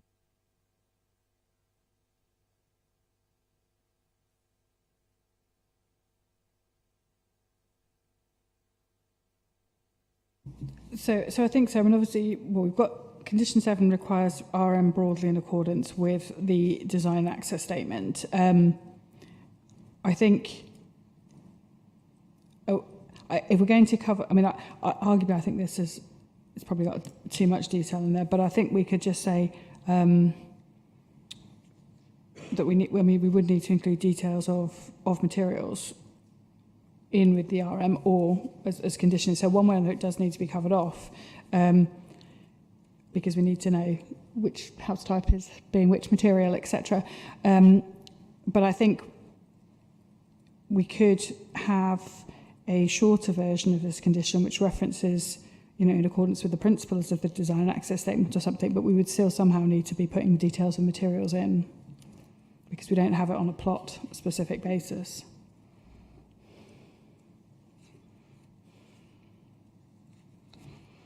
So if we go.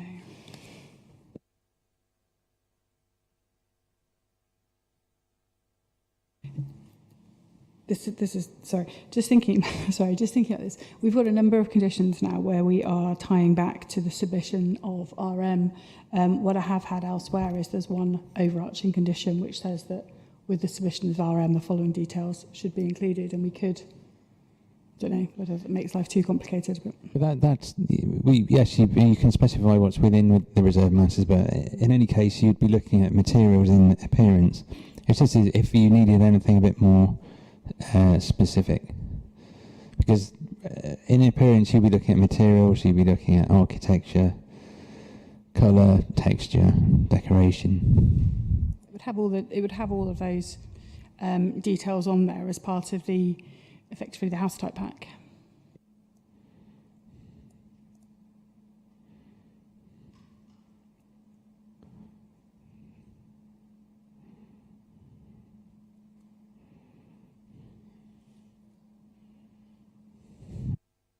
Number 25, which is to do with the travel plan, probably just need a reference in there to what it is that you're a specific reference to the documents you're interested in. Sir, if I may contribute at that point, I question whether the condition is necessary at all. We haven't got to the section 106 yet, but when we do, we'll see that there is a contribution to North Somerset Council for them to deliver the travel plan and for them to appoint the travel plan coordinator. Yes, so this was put in as a condition before the 106 evolved and was agreed. So on that basis, I would agree with you that it's not necessary. Yeah, agreed.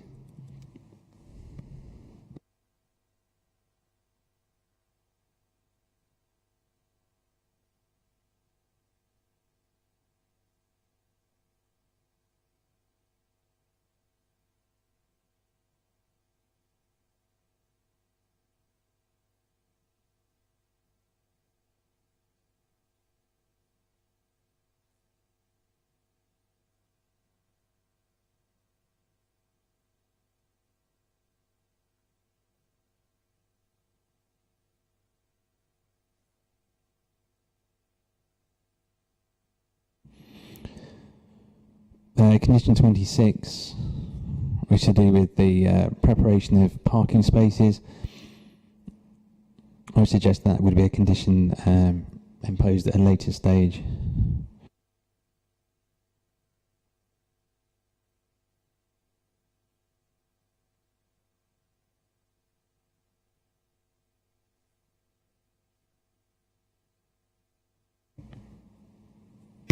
Possibly some loose wording, so where it's got before occupation, I don't think we're intending to mean prior to occupation of each dwelling. It's of the first dwelling, rather. Right? It's of each dwelling. What I mean is that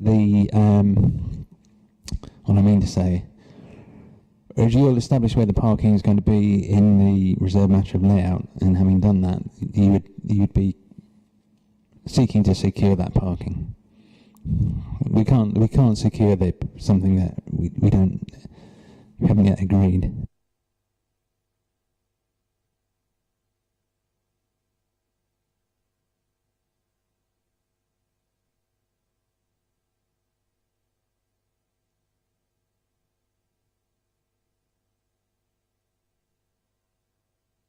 Are you happy to exclude that?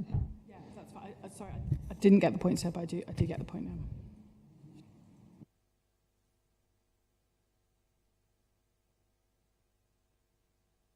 So condition 27 is that more detailed tree condition, to which could also be added the tree protection plan. Correct, yes. Yes, we'll expand that one. Sir, may I just say something? Yeah. Just in terms of condition 27, the approved arborical method statement report, we haven't been able to find that on the portal. It'd be really helpful if we could have sight of that, please. Thank you.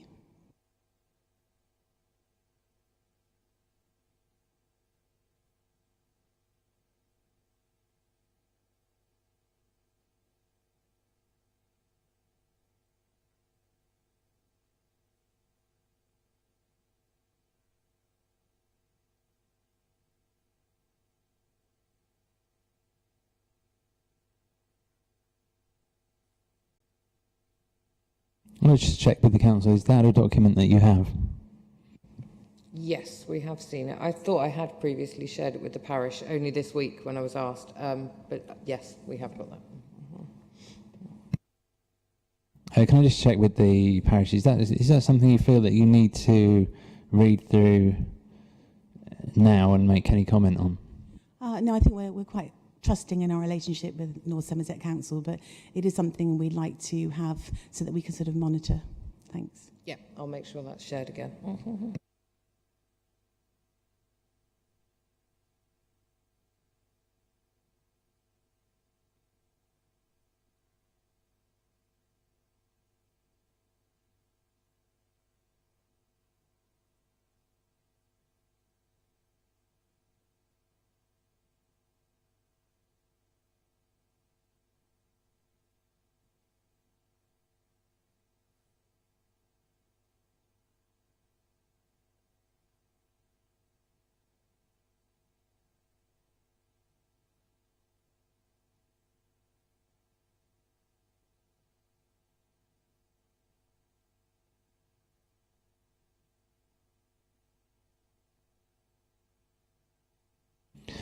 Condition 29. Sorry, condition 28.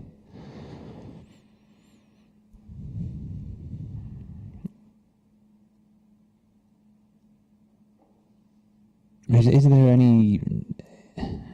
any need for condition 28? It's asking for details of the ecology buffer, hedgerow, etc.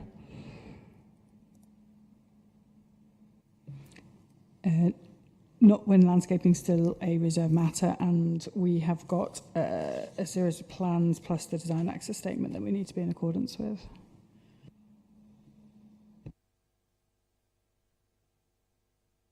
That's fine. On that basis, it wouldn't be necessary, so.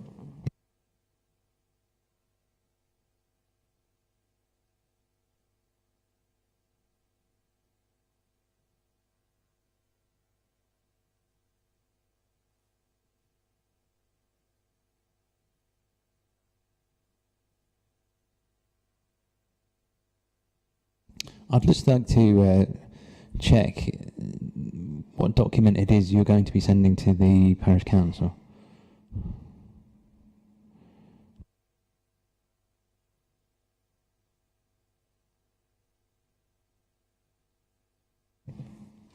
Was it the arboricultural method statement report? Yeah.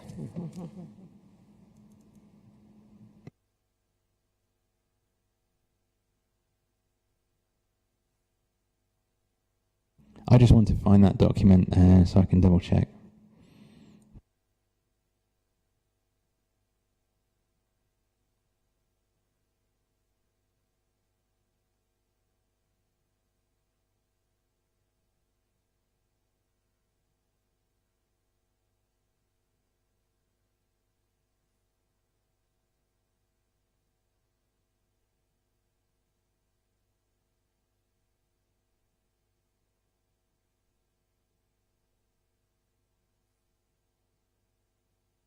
Sorry, bear with me a minute. So I think it's loose wording. It's actually supposed to be it's the it's a plan. It's the it's core document A4. It's actually a drawing.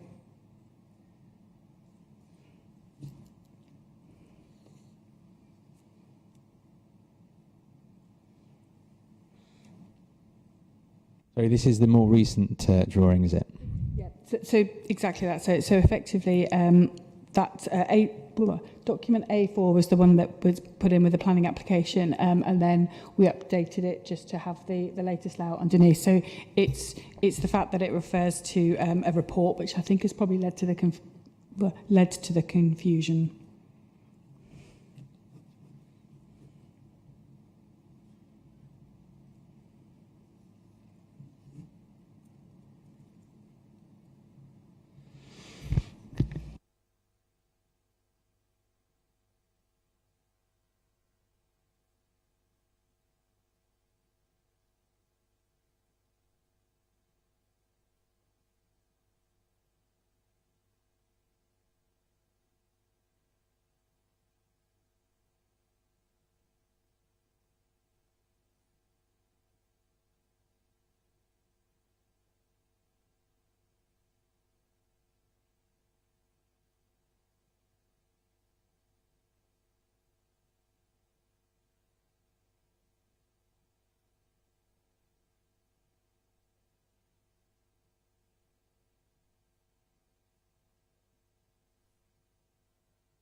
Okay, just to clarify then, the plan and the method statement report, is the method statement report then just an earlier version of the plan?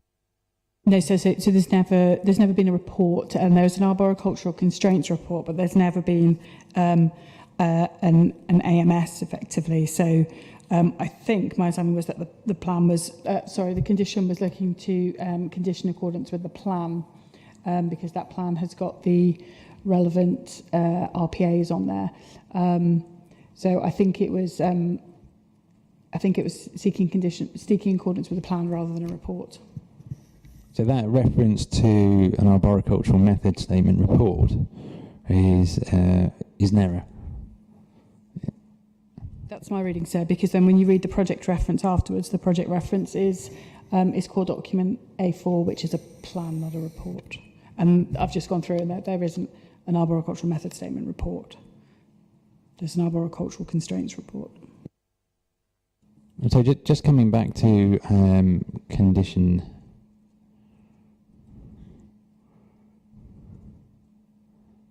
19, is it something that we actually need then, this method statement?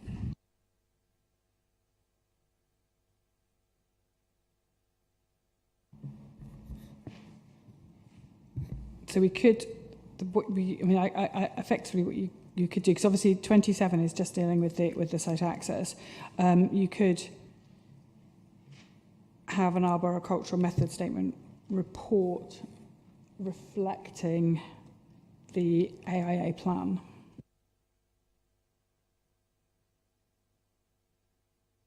Or consistent with the AIA plan.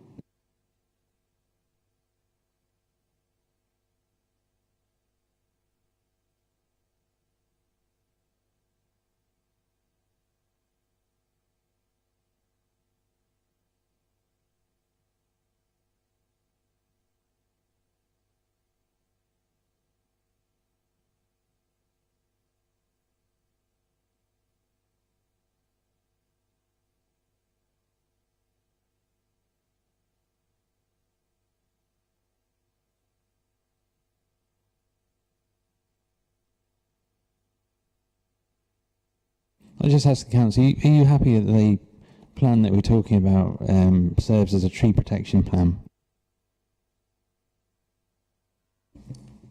That is my understanding from condition 27. I'm sorry, sir, I should have said at the start of this that I've inherited these from a colleague who retired last week, so we are working through as we go along. I'm satisfied that conditions 19 and 27 can be combined in some fashion, and perhaps we can agree the word in between us after the inquiry today. Okay. So moving on to condition 29, is this condition now out of date? Yes, so it's been copied across from the Phase 1 appeal decision, but obviously the Code for Sustainable Homes no longer exists.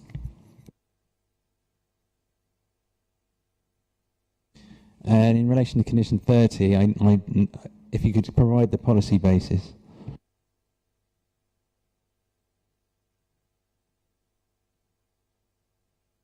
Again, I asked the question because no reasons have been provided. We'll provide that for you, sir.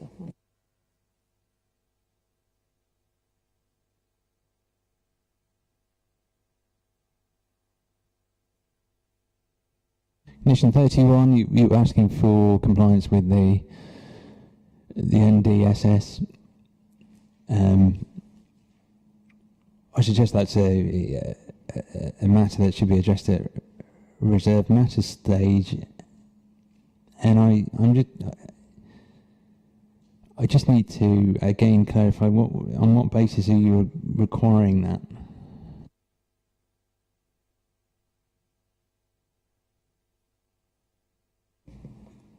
Again, I think that has been carried forward from the previous appeal decision, but we can take that away, and I'm inclined to agree that can be dealt with at reserved matters stage. Yeah, I think from our perspective, so it is a matter for reserved matters, but as far as I'm aware, the council have no policy basis for NDSS. I think we do in the development management policies plan, and again I can provide the reference later, but I'm not precious about staying that in keeping that in there, and happy to defer it to reserved matters.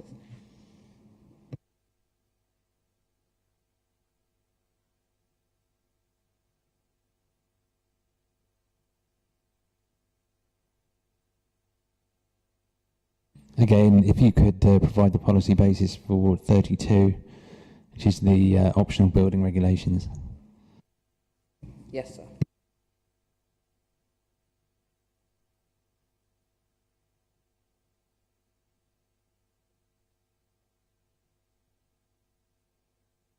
Condition 33,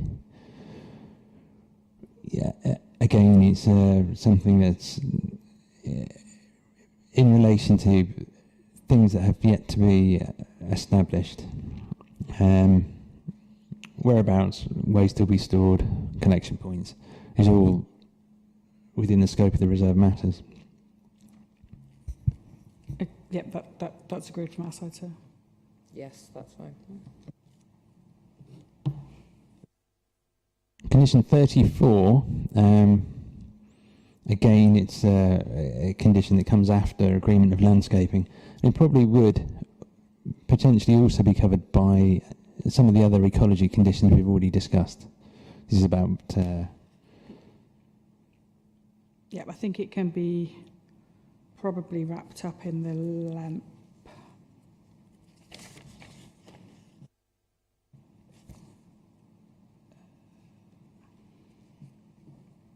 Again, policy, condition 35, which is about retaining aspects of the landscape scheme. Management will partly have been agreed under the LEMP. In relation to other landscaping, again, it's something for a later stage.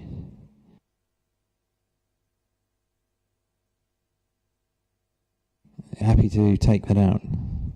Yes, sir.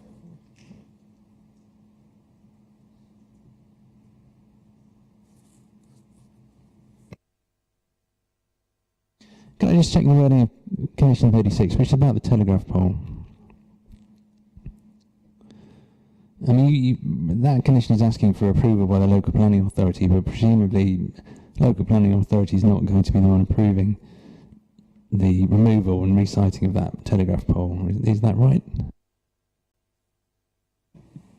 Yes, that would be a matter for the utility provider to make arrangements for the where it's going to be placed instead.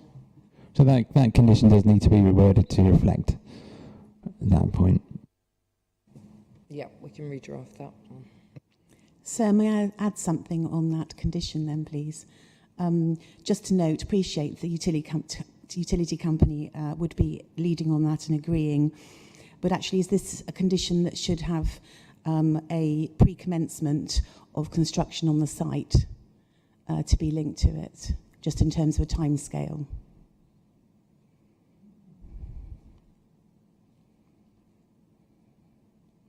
When the access is being constructed would seem a sensible time.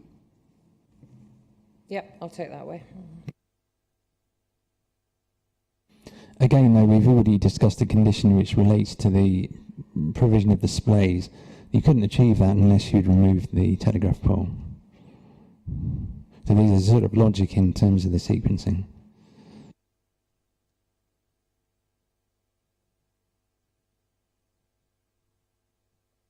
We come on to the traffic calming scheme. Now, I've obviously got the condition that's been proposed by the council. I don't have anything from the appellant. From our side, sir, we don't actually. Sorry, I should say. So we kind of have, we want sort of in accordance with the plan. What we don't necessarily agree with is the aspect of monitoring the effectiveness of that and identifying a range of additional measures to be implemented in the contingency that initial measures have failed to achieve the 20 mile an hour. And that's simply so because we've put forward, as we discussed at the highways session, we've put forward a plan that was sort of put to us by the ward member in conjunction with discussions with the local residents, and nobody else has been able to identify any alternative scheme. So as far as I can see, and Mr. McHugh will come on to talk about this, but we've done the best that has been put to us. So nobody else has been able to identify anything which is better than that. So we're in a position here where we're being asked to monitor, and then we're sort of potentially stuck in a continual cycle of monitoring and then having a discussion about what to do. It just doesn't seem something which is reasonable from our perspective. So I think Mr. Young's going to. Yeah, I would echo that. I think this is ridiculous. You could apply this to everything, couldn't you? Constantly monitoring everything to improve it. The key point is the one that Mrs. Bentham has made, which is that not one single person at this inquiry could suggest any single measure better than the measures we've provided. And if we're providing the best available scheme, then that should be the end of it. Will it mean that everybody travels at 18.5 miles an hour? No, but we can't make everybody drive at 70 miles an hour in the outside lane of the motorway. You have to be realistic.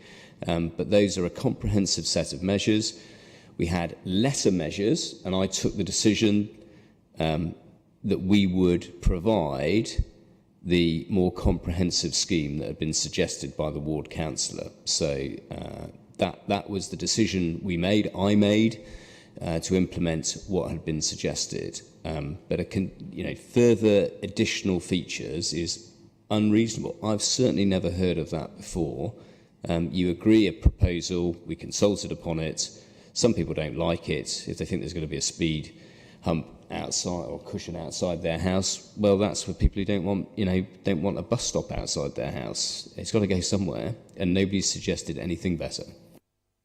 So are you suggesting a condition, well, given that the finalised details are not shown on that plan, a scheme based on that shown on the plan? Yeah, I don't know if Mr. He has a view, but yes, a scheme based on that. What we don't want is to have to redesign and then redo more and more of this, not when we've had a full, an extreme consultation exercise where we've gone and consulted everybody about this again. Yes, the actual position of the crossing point over the access way and the actual surface materials to be used, those are points of detail. So it is a scheme. I don't know, Mr. McHugh, you got anything to add? Yeah, if I may contribute, as has been discussed already, we have put our best foot forward at this stage. However, we don't disagree with North Somerset's request that there is flexibility in the proposals at detailed design stage, such that if they wish to change the proposals as they're shown, we're willing to do that. And that may mean the location of the measures, the details of them, the surfacing materials, for example. We're happy with that. If I may offer some reassurance in terms of the process, I guess, that inevitably follows. We've started or commenced the road safety audit process already. We're at stage 1. The road safety audit process is a 4-stage process. Stage 2 is at detailed design. Stage 3 is prior to or shortly after opening of the scheme. And stage 4, and I'll read out the title of this, stage 4 road safety audit, post-opening monitoring. And this is the road safety audit guidance. So inherently in highway design, there is a monitoring process already. The stage 4 road safety audit will require a road safety audit brief to be prepared prior to the road safety audit being undertaken. That needs to be approved by the local highway authority. The brief will include details of accident records, but also operational data, and that data can be agreed with the approving organisation, i.e. North Somerset Council. So there already is an inherent monitoring process within highway design. Well, go on. Sorry, if I could just add that the whole proposal relies on the speeds, the 85th percentile speed being 20 miles an hour, because, as you know, your scheme has only got a limited visibility of 25 metres. So if you don't achieve that, then of course you're limiting the visibility. It will cause, at lower speeds that we know we've got the benefits of people can react in time. You're going to have a new access. As we know, you are going to introduce more vehicle trips, and we need to make sure that because of your limited visibility, that they actually travel at that lower speed, because it has pedestrian safety, which has been a big concern of the residents of Backwell. So you have to make sure your scheme achieves that very short visibility display that you know that your scheme can only deliver.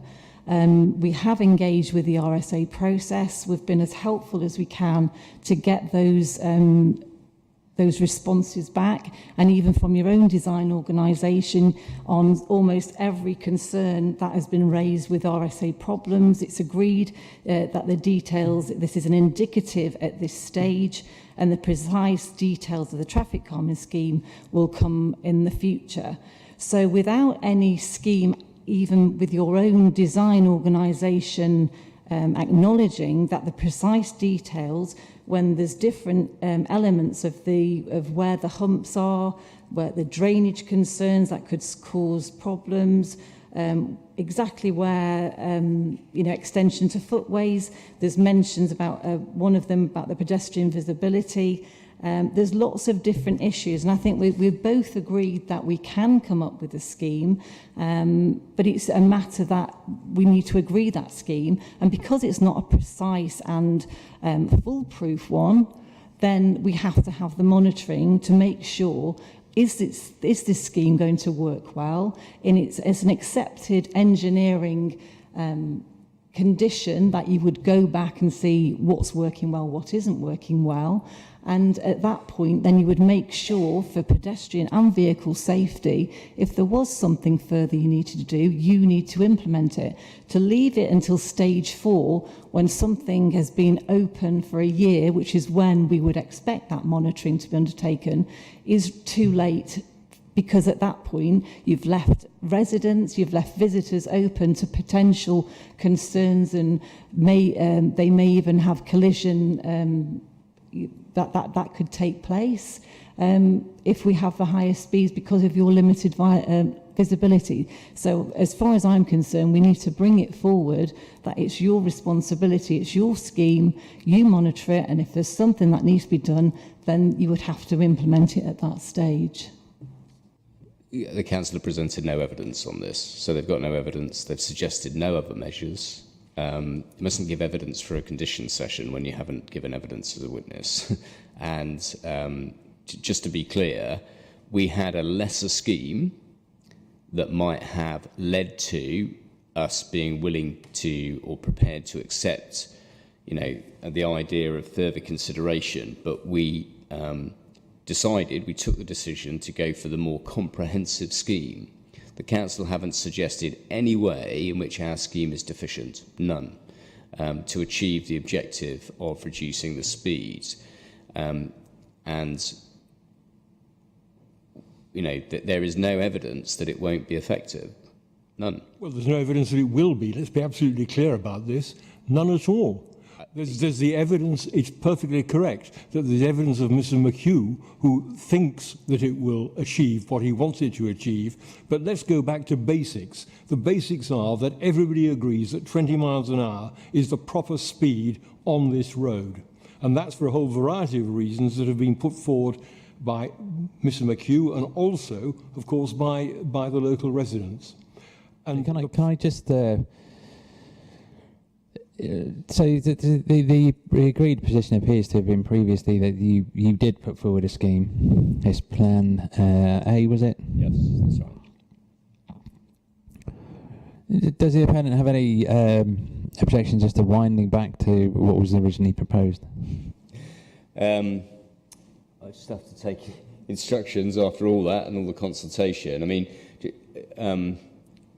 let me just take instructions on that, because that would allow for going through, because it may be the lesser measures are effective. I know what Melinda Friend says, but we're putting in vertical deflection, which will inevitably have an effect.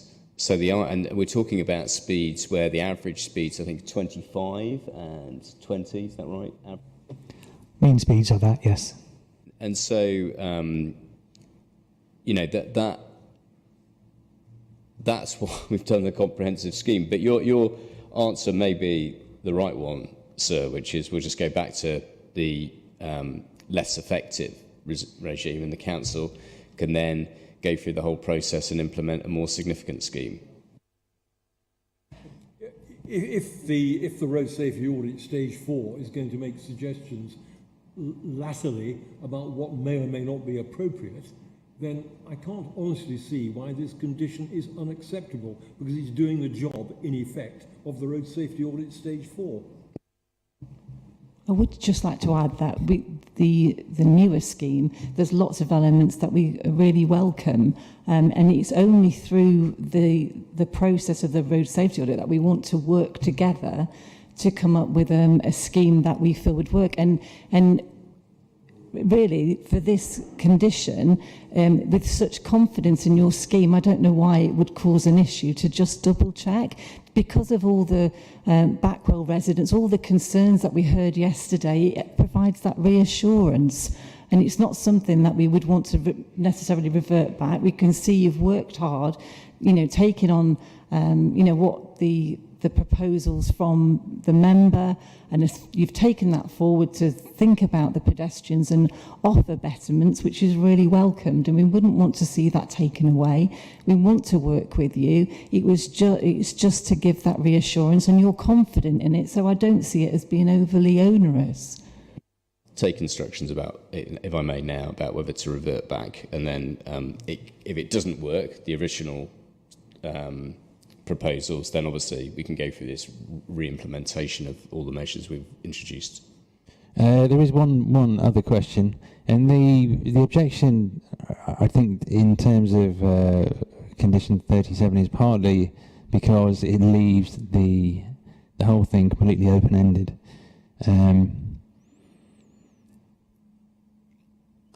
Could the council make that condition less open-ended? In other words, not simply say, we'll decide as and when you can stop monitoring. Do you mean there should be a limit on the re-monitoring, as it were? Perhaps on one occasion or whatever? Yeah, it is a case of monitoring it once, not monitoring for all time. Oh, yeah, certainly. I have a lot less concern with that. Our point was that this looks like perpetual monitoring. Yeah. Do you mind if I just do take instructions? I just want to make sure I'm getting clear from my clients, perhaps at the end of the condition session, just on that point. Sir, if I may. Yes, certainly we were mindful of the concerns of the appellant that this would be an open-ended matter, and we felt that it wasn't necessary to be, and that a condition could be put in place that secured the safeguard that is necessary in terms of the visibility display, but equally give certainty in terms of an outcome. And we set out 4 points in terms of that, in terms of a time scale for monitoring, within 6 months of construction of the access, a time scale for responding to that monitoring, the criteria for the monitoring in terms of a methodology to be agreed with the planning authority, which would generally be in accordance with what we refer to as CA 185, which is part of the design manual for roads and bridges, for the monitoring of speed surveys. And then a criteria for compliance in terms of the 20 mile per hour, 85th percentile speed, which has been amended in the condition. So we don't think it needs to be open-ended and to expose the appellant to unnecessary undetermined risk, but that there is a suitable safeguard in place to address if there was a deficiency in the effectiveness of the scheme that we've heard is at this moment is generally conceptual in its layout.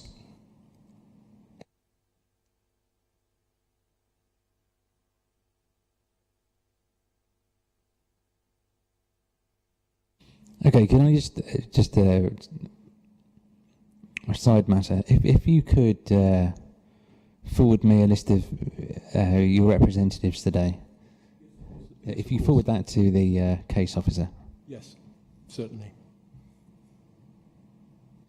Now, just a question in relation to, assuming we're moving forward with the appellant's amended traffic calming scheme, obviously does he include both off-site and on-site measures? In terms of the on-site measures, should we be looking at a separate condition that's in relation to the crossing across the access?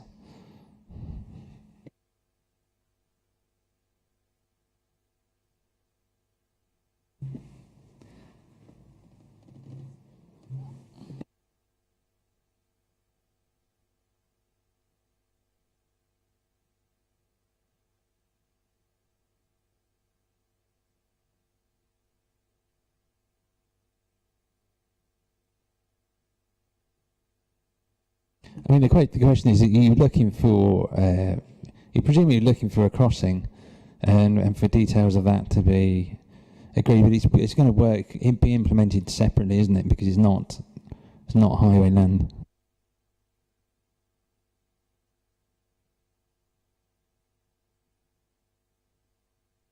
Yes. Wouldn't that form part of the adoption of that road if it is being put forward for adoption? Well, I mean, the question is, I mean, it's presumably the developer would have built it before it's adopted. Yeah. So are you asking for a separate condition to add that pedestrian priority at the access point? Well, I'm just saying you would have the grampian condition for the off-site works, but in terms of the measures that are being sought on-site, should that really be a separate condition? Yes, one could be drafted. If I may there, I'm guessing that could be a detail in terms of the access condition, pedestrian crossing details. I think it was condition, I forget the number, 8, 10, 6. I'm checking out numbers now. Okay.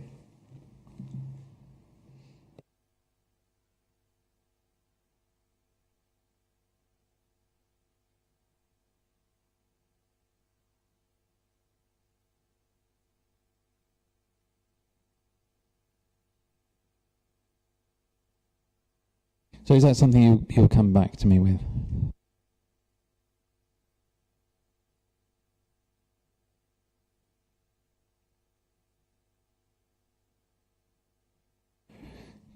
It's been suggested with the evidence that the on-street parking that's going to be displaced from Dark Lane would be accommodated within the site. Do we need a condition which seeks to show how that's going to be achieved? Very sensible. We've obviously got plenty of space within the site. Mr. McHugh has already identified that away from the entrance to the access way, it's possible to put bays either side. Obviously, you don't have the detail of that because we've only sought access at the access points. But yes, and for those who have lost those parking spaces, it's important that a new development like this is able to accommodate them. So yes.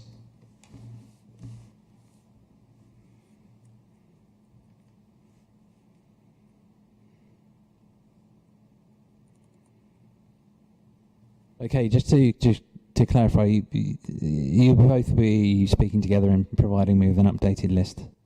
Yeah, definitely. We'll work together. We'll send you one version. Mm-hmm. Okay, before we head on to the section 106, did you want to just discuss the... Okay, we'll have a...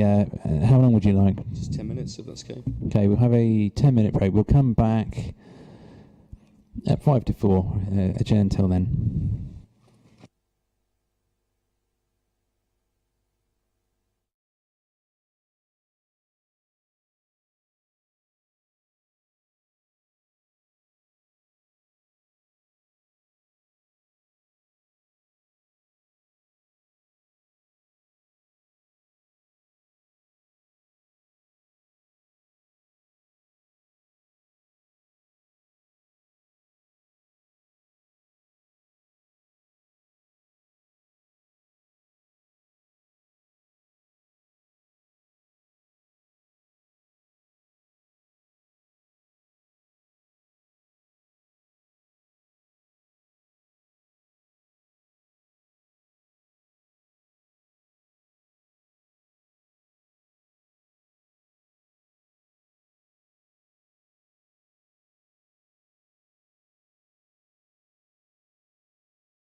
Okay, time to resume now.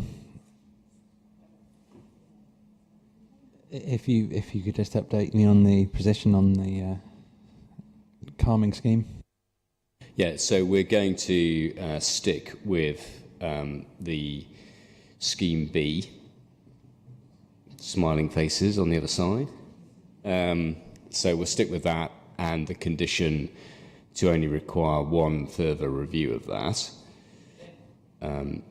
We're confident, based on the research, despite what Melinda Friend says, that it will be effective, because the research shows that those cushions in particular are effective. But yes, we don't mind sticking with scheme B. So the condition will be drafted to that effect. And that second condition in relation to the crossing. Yeah, we'll adhere to that as well, or have one. Yeah.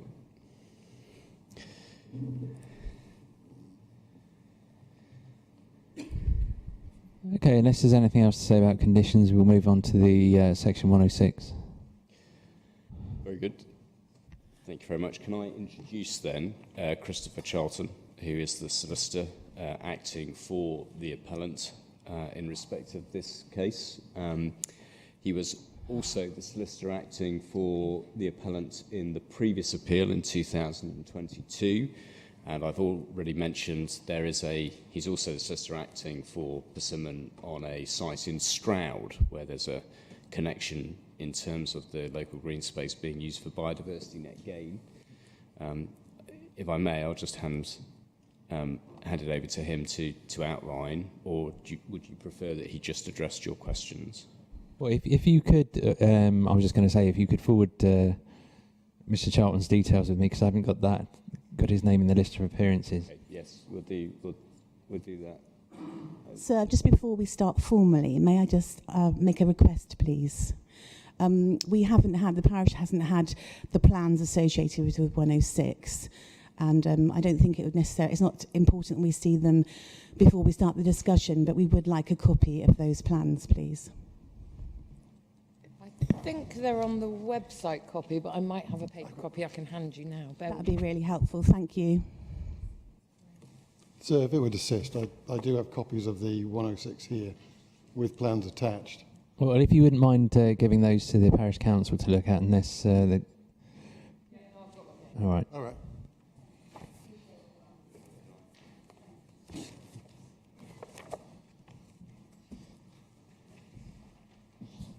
I've got a few points to make in terms of the section 106, but if you want to say what you'd like to say first. Well, so, I'm in your hands to a large extent. What I have done previously, as has been already mentioned, I was a solicitor in a couple of previous appeals here. And what I've done previously is to run through a note that I've done on the 106. If that would be helpful, I can go through that, or otherwise address your questions and see where we go from there. Shall I just run through the few points I've got first? Because they're mainly to do with little typos and things like that.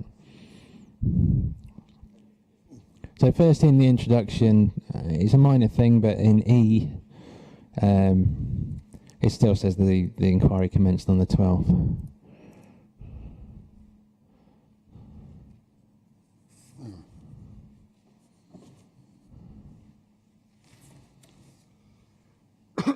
So, yes, noted. There's a point we raised earlier, I don't know if you were present then, in relation to Plan 4. There's just, the ecology zone definition clarifies that it's the hatched area on Plan 4. But it would have been helpful if the same terminology was used, because the plan talks about the buffer, and Section 106 talks about the zone. Zone is probably the more accurate term, given that you've got the buffer and the mitigation site related to the site to the northeast included within that hatched area. So yes, I think the reason for the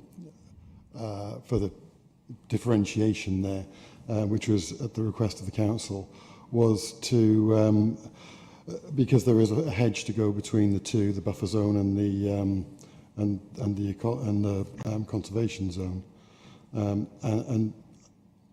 Oh, hang on, we're going to come on to the conservation zone, because no one was able to say what that was. Oh well. So if I just complete the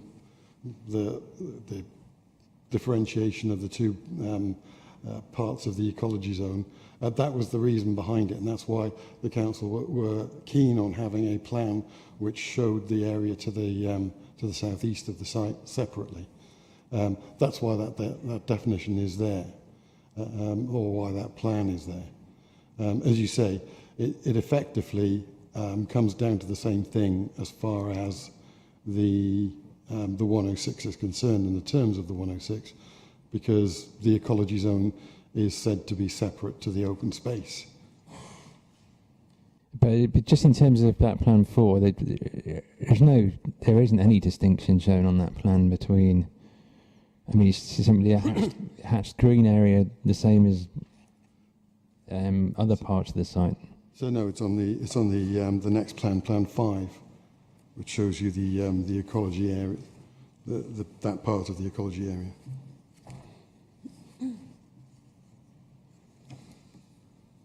The point is that the reference is to Plan 4. But it might be.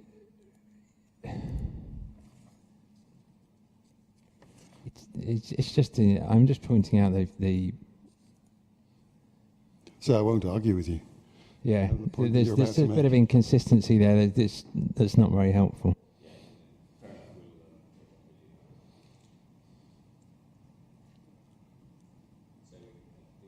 Point is, we call it a zone. Yeah, I think in terms of Plan 4, which makes a reference to a buffer, but he's actually the buffer and the mitigation site related to the other development. Zone seems to be a more sensible term. Yep, okay. I can't actually read that plan or the writing on the plan myself, but that's probably just the scale at which it's printed.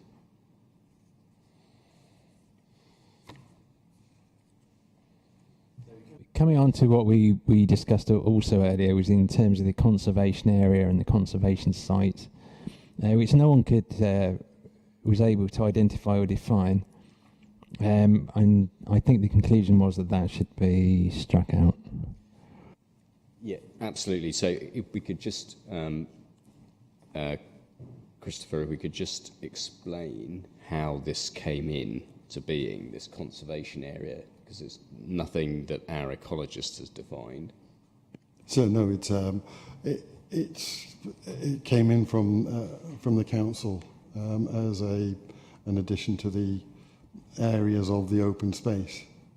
I don't think there was any particular magic to it, but as a means of combining the conservation site. It combines the conservation area and the woodland, but yes. I don't think the council can tell us where these terms have come from, but there's no woodland proposed. I mean, in terms of providing it, I think the assumption was that it may be that some, because bear in mind this is outline, it may be that some area of woodland would be provided, but then it would be predominantly provided off-site. We're going to provide it on site. So I appreciate the council put this forward as an alternative, but we've completely committed to providing it on site. And we have to remember this is an arable field, so there's virtually no ecological value in it. So to achieve the biodiversity net gain is easy. We're not having to replace a meadow here. So.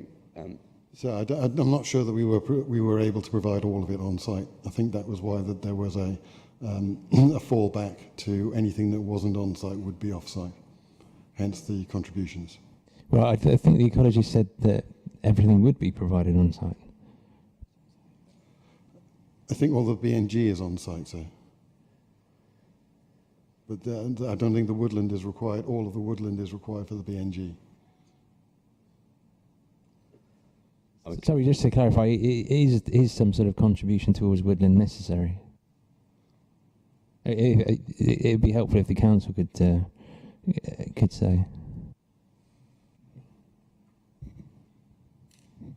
I'm just checking back. I missed the ecology evidence this morning, but was told that the council had added the definition of conservation area. The email back from between my solicitor and Mr. Charlton tells me that Mr. Charlton added a definition of conservation area to ensure the use of the funds for the off-site conservation areas and woodland remain related to the development. And that's where these definitions are taken from. So yes, the conservation site was added by the council in lowercase. So the conservation site existed in the conservation area existed in the agreement. It was then referred to, but not defined as to what it was. I then added the conservation area as a definition in order that when there was a contribution to off-site conservation area, we could define what that was and explain that it must be used in connection with or in the vicinity of the site. The bit that confuses me is our ecologist has not referred to a woodland. I don't know where this has come from. Unfortunately, he's not available. Yeah, I mean, so I don't know where the woodlands come from, but just to clarify, so in terms of the BNG is all within the site. So there is and that doesn't account for any woodlands. The BNG calculations are all within the site. So the woodland is over and above, effectively. So does either party think that there is any contribution towards woodland actually required? But it seems to be something completely unknown to Mr. Clarkson. So, and he would know, and because he explained about the biodiversity net gain. So I'm just seeking clarification from him, but my understanding was that that is not the case. Just to clarify, so woodland and BNG are completely separate things. So any reference to woodland is not reference to ecology matters whatsoever. It's part of the council's open space request, effectively. But it's not related to ecology or BNG. Yeah. But then the council need to explain why, for open space provision, which we would assume is areas of informal play, that we're having to provide woodland. At 2,875 square metres of it.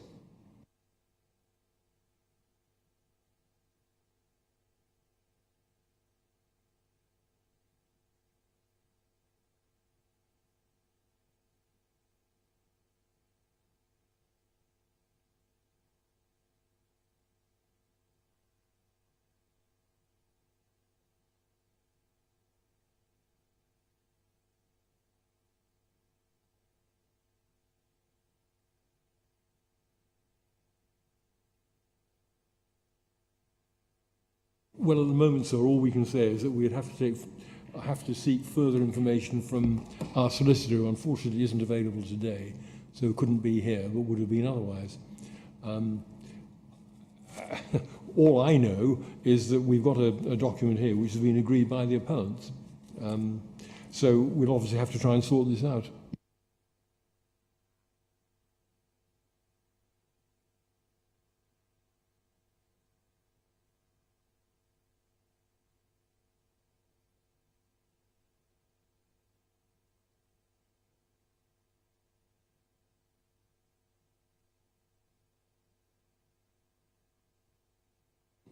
This is what I understand. This is as much as I know.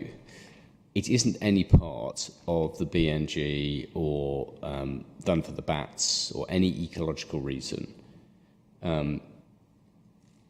What we think it might be is that some department in the council seeks woodland, possibly for an SPD or something like that. I don't know, but that's our understanding.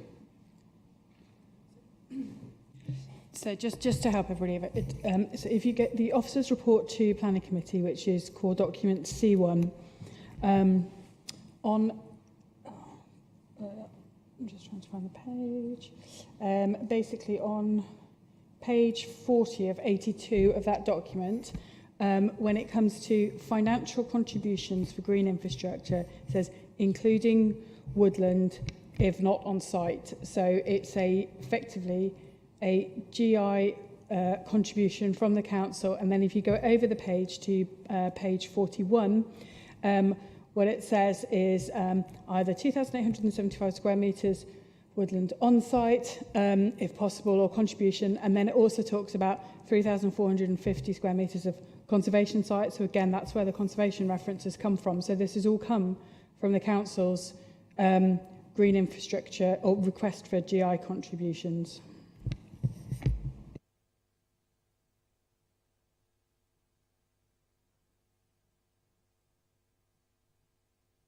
But it's still not clear from the evidence that I have, including the civil compliance statement, why it's required.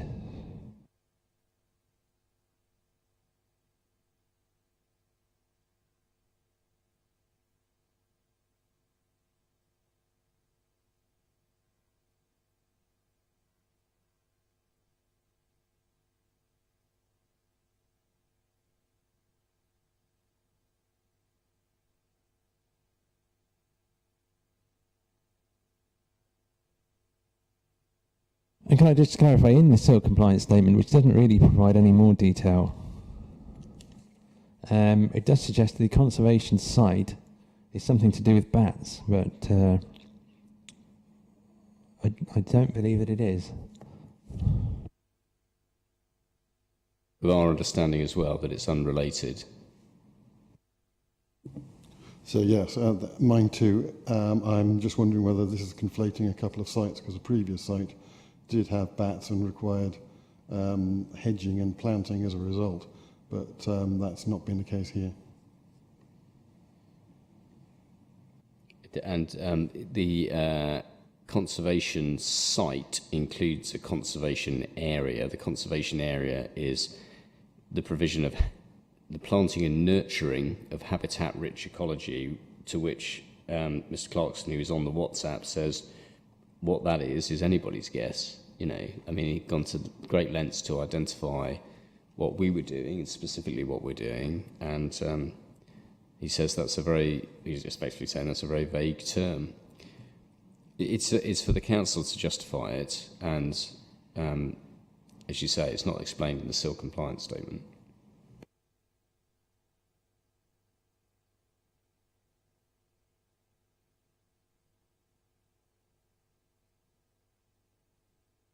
Okay, well, if the conservation area and conservation site are to be struck out, it's just important to make sure that all references to it are removed, including that section which deals with contributions in lieu. Well, sir, we're still trying to work out, if I may, what exactly has happened here. I don't really understand this. I'm not sure that the appellants really understand it either. But the point I would make is that it was for the council to say what was required and to justify it. And the only time that's going to be allowed after today is for a signed document, not to search around for further justification.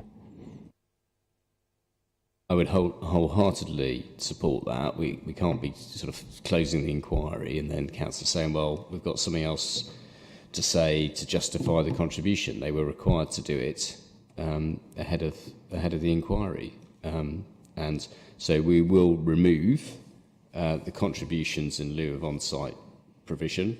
Most of that section deals with the open space and the management of open space, all of which is still the case. There's supervision fees to be paid, but also we'll remove the definition of conservation area and conservation site. And I will personally go through and read that whole schedule again. And then the version that you get will not have that in it. Now, I have some queries in relation to custom build and custom house building. Yep. Self-build and custom house building. And it's simply to do with timescales. We discussed timescales in terms of clearance of the reserved matters. And that's scaled back to 2 years. I just want to ensure that the custom and self-build element will be achievable in the terms that are set out in the section 106 within those timescales. So you've got the marketing period, which will be 18 months. And you've got the point at which those self-build plots become available is occupation of 50% of the dwellings. And I'm wondering, given that those plots are going to require their own reserved matters to be cleared, is it going to be likely that that's all going to be achieved within 2 years?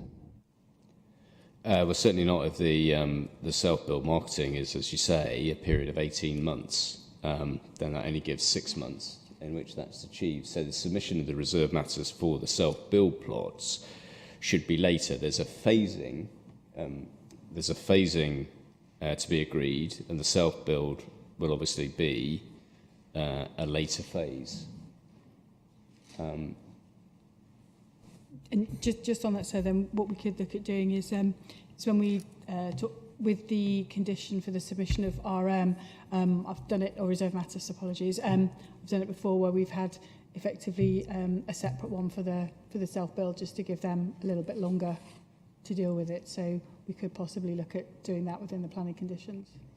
That links back to condition 9 that we spoke about earlier, which had the phasing plan and made specific reference to self and custom built plots. Which I think is fine, but it's just, but if we've got if the condition as currently drafted is that all reserve matters have to be done within 2 years, then we might have to exclude the self-build from that. Yeah, I think a separate condition making clear that the self-build phase works to a different time frame, and we will draft that.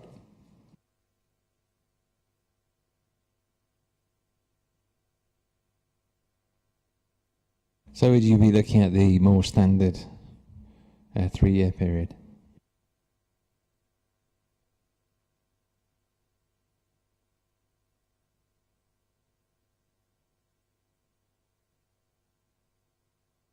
Well, there's nothing else to say about the section 106. Were there any points you wanted to raise?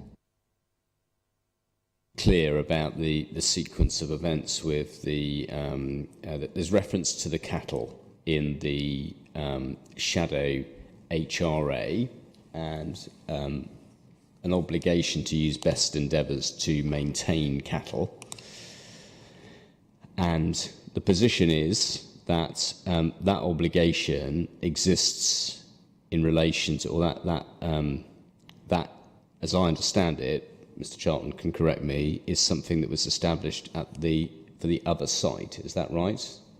Best endeavours to have cattle on the land?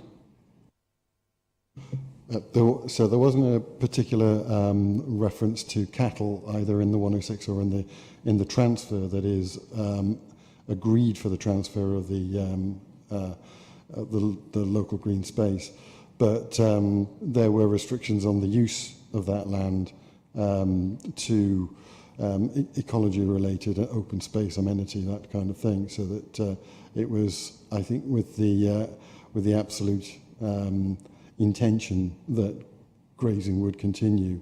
And it's my understanding that whether we kept it or whether we transferred it, that cattle was grazing of cattle was intended as much as anything as a continued income from the site. Now, as I understand it, the cattle are not grazing there at the moment, and we could agree to ensure there was grazing. However, in 3 months' time, I'm told that's the trigger period for when the land will be offered to the parish council. Is that right, Christopher? That's in the obligation for the other site. I think that's right. Sorry, I think that's right. It obviously depends on when on the development coming forward on the if we can call it phase 1 site. But yes, 3 months would be about right from where we are now. Well, perhaps if Dominic could help us, actually, just the timing there, because everybody's sort of saying 3 months, but 3 months from when and why? Yes, so it works backwards from the first occupation. So that's why there's a target in mind, because there's some flexibility to that. The parish council are anticipating taking the land, and they have asked, my instructions are, they have asked several times, when is it likely that we will be able to acquire the land or be transferred? And the sequence of events has been that we now believe that because they've made a start on site and started the works on site, that the period in which it is to be offered will be 3 months from now. So that's why we keep talking about 3 months, because it's anticipated the first occupations are 6 months away. Is that right? Yeah. And the land is being offered for a 3-month period, I think. Is that right? Or so we're 6 months away from first occupation. We have to offer it for 3 months, so it's going to be offered in 3 months' time. All the indications are the parish council wants it because they've kept asking for it, understandably. So it will transfer to them. It then becomes their obligation, and I think, our best endeavours can't extend to requiring them to do things. But of course, the local community could decide to continue to have the cattle there. So I know that sounds like we're absolving ourselves of responsibility under a best endeavours clause, but I think that's as far as we can go, and then it'll be up to the parish to decide.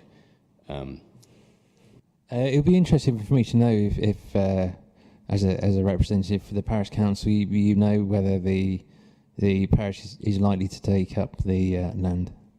We've been trying to communicate with Persimmon Homes for some years now, and we've just been basically told that when they're ready, they'll tell us they're ready. So it's good to hear that you're almost ready, and we are poised to enter in discussions about adopting that as soon as they're available. So we haven't had the timescale before today.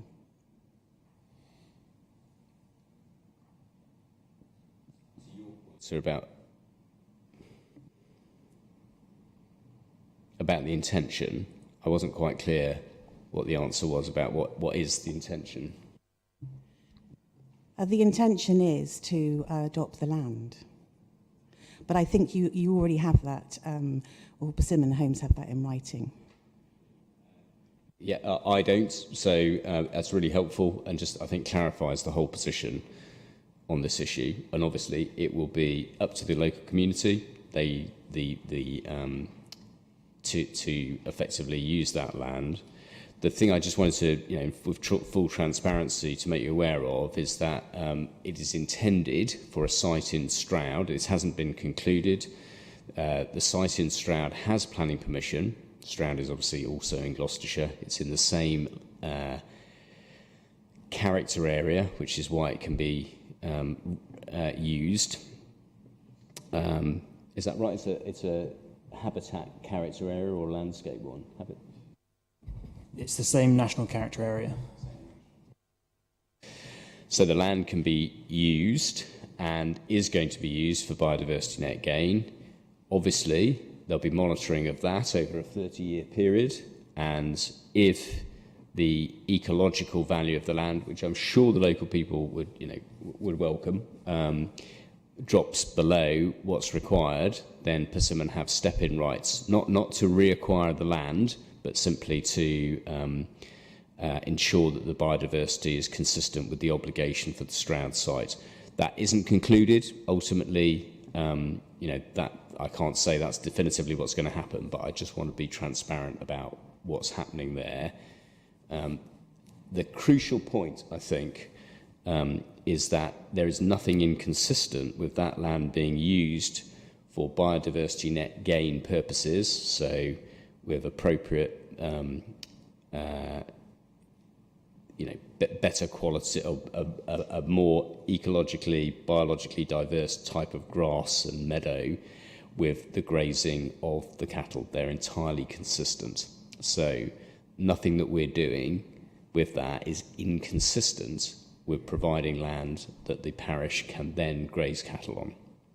Hope that makes sense.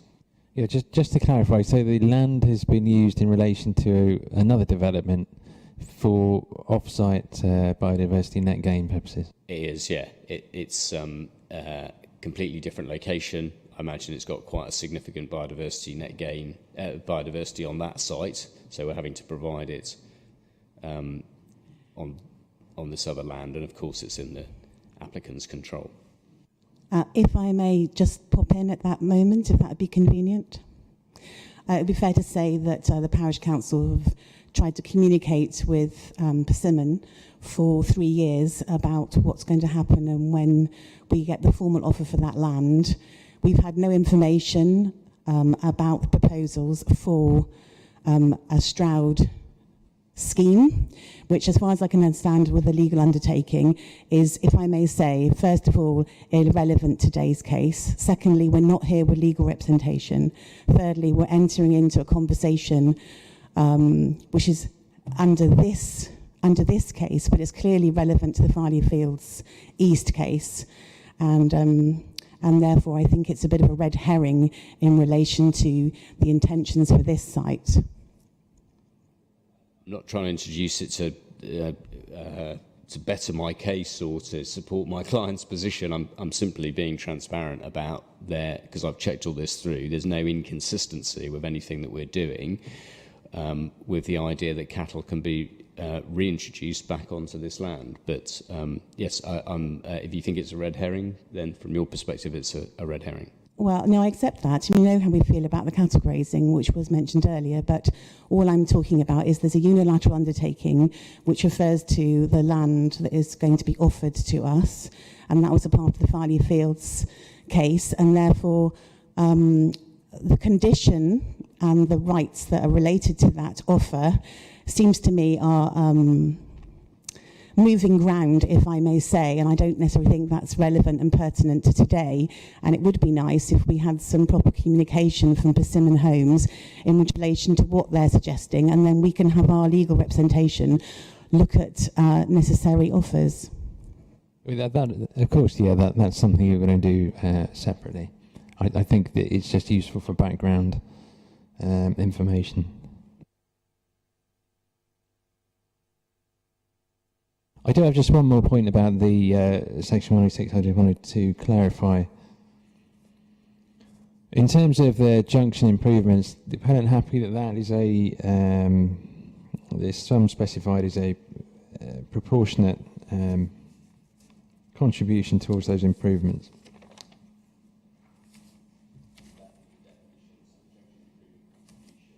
£25,000. Yes, Mr. McHugh is nodding. Yeah, that's agreed.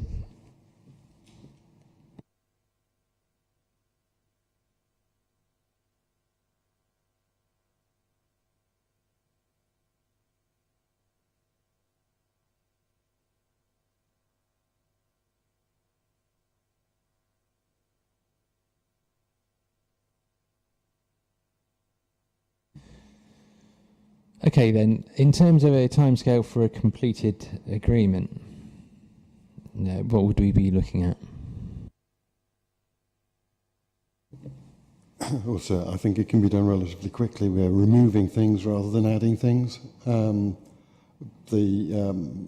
client Persimmon, in terms of being able to sign a new agreement, because as you're aware, we've signed this one. We could do that all within next week. It's then just a question of when the council is able to seal from their point of view, which I know they don't do every day, but I'm sure an arrangement can be arrived at. I would have said 14 days would be realistic from today. Yes, at the very least it would be once a week, so 14 days we'd be comfortable with as well.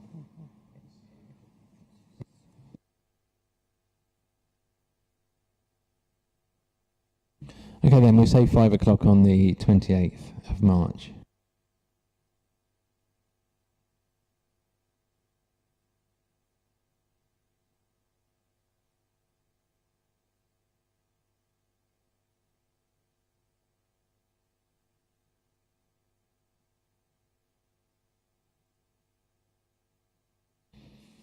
And if I could have the list of amended conditions a bit sooner than that, how quickly do you think you can do that? I was going to say, if we could get this to you at the end of next week, if that's okay. Or, I mean, if you prefer them sooner, we'll wait till it's sooner. I'd certainly like them a bit sooner than that. Okay. I was thinking more like the middle of next week. Yeah, that's absolutely fine. So we can, should we say by sort of 5 o'clock on Wednesday? Okay. So is it possible that the parish council can see sight of those, please? Well, if you can coordinate with the council, happy to do that. Thank you very much.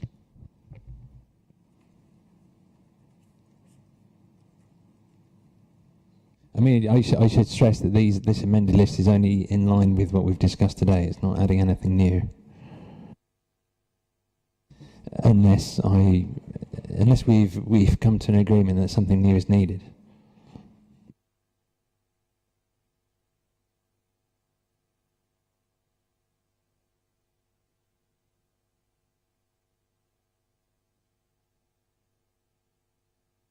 Now, can I just check that all those documents that I asked for have been sent to the case officer? So that was I think there was the section 106, the section 106, the shadow HRA, and the previous response from Natural England to the application where it referenced best endeavours. And did someone keep a list of the inquiry documents? Yes, sir, I've got a list of those. So I will probably, I'll send that through today, basically. So I've got a list of all the ID documents, that's fine.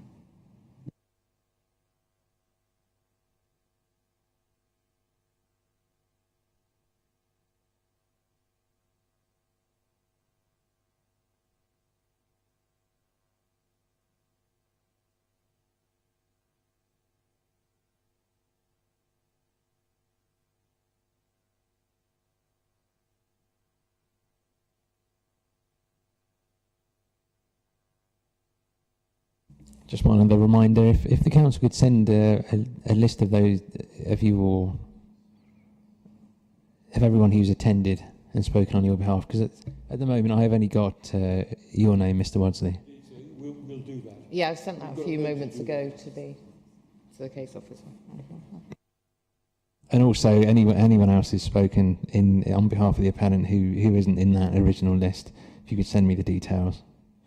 I think it's two people that have spoken today that I don't have the full details of.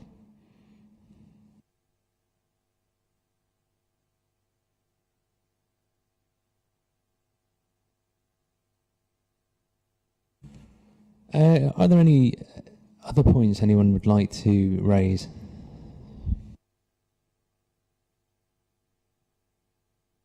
Right, I'm going to adjourn the inquiry to wait for the section 106. Just to stress, that doesn't mean that you can send in anything I've not requested.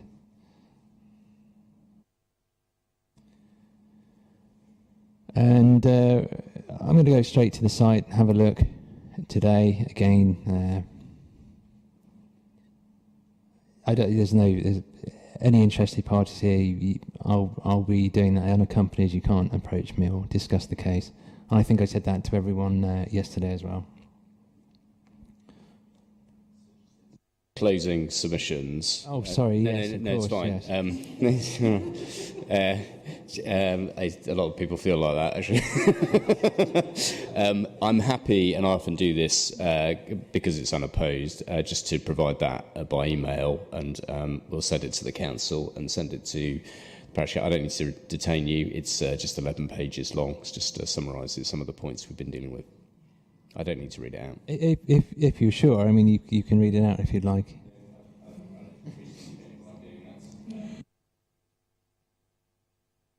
But no, I'm perfectly happy for it to be taken and then read separately. So far as I'm concerned, sorry, obviously, in the circumstances, you don't intend to make any closing submissions. You've got my opening, you know what we say on this, and we've gone through the conditions, so there we are.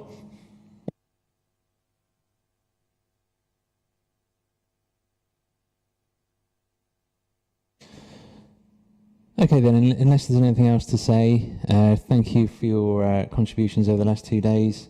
The inquiry is adjourned.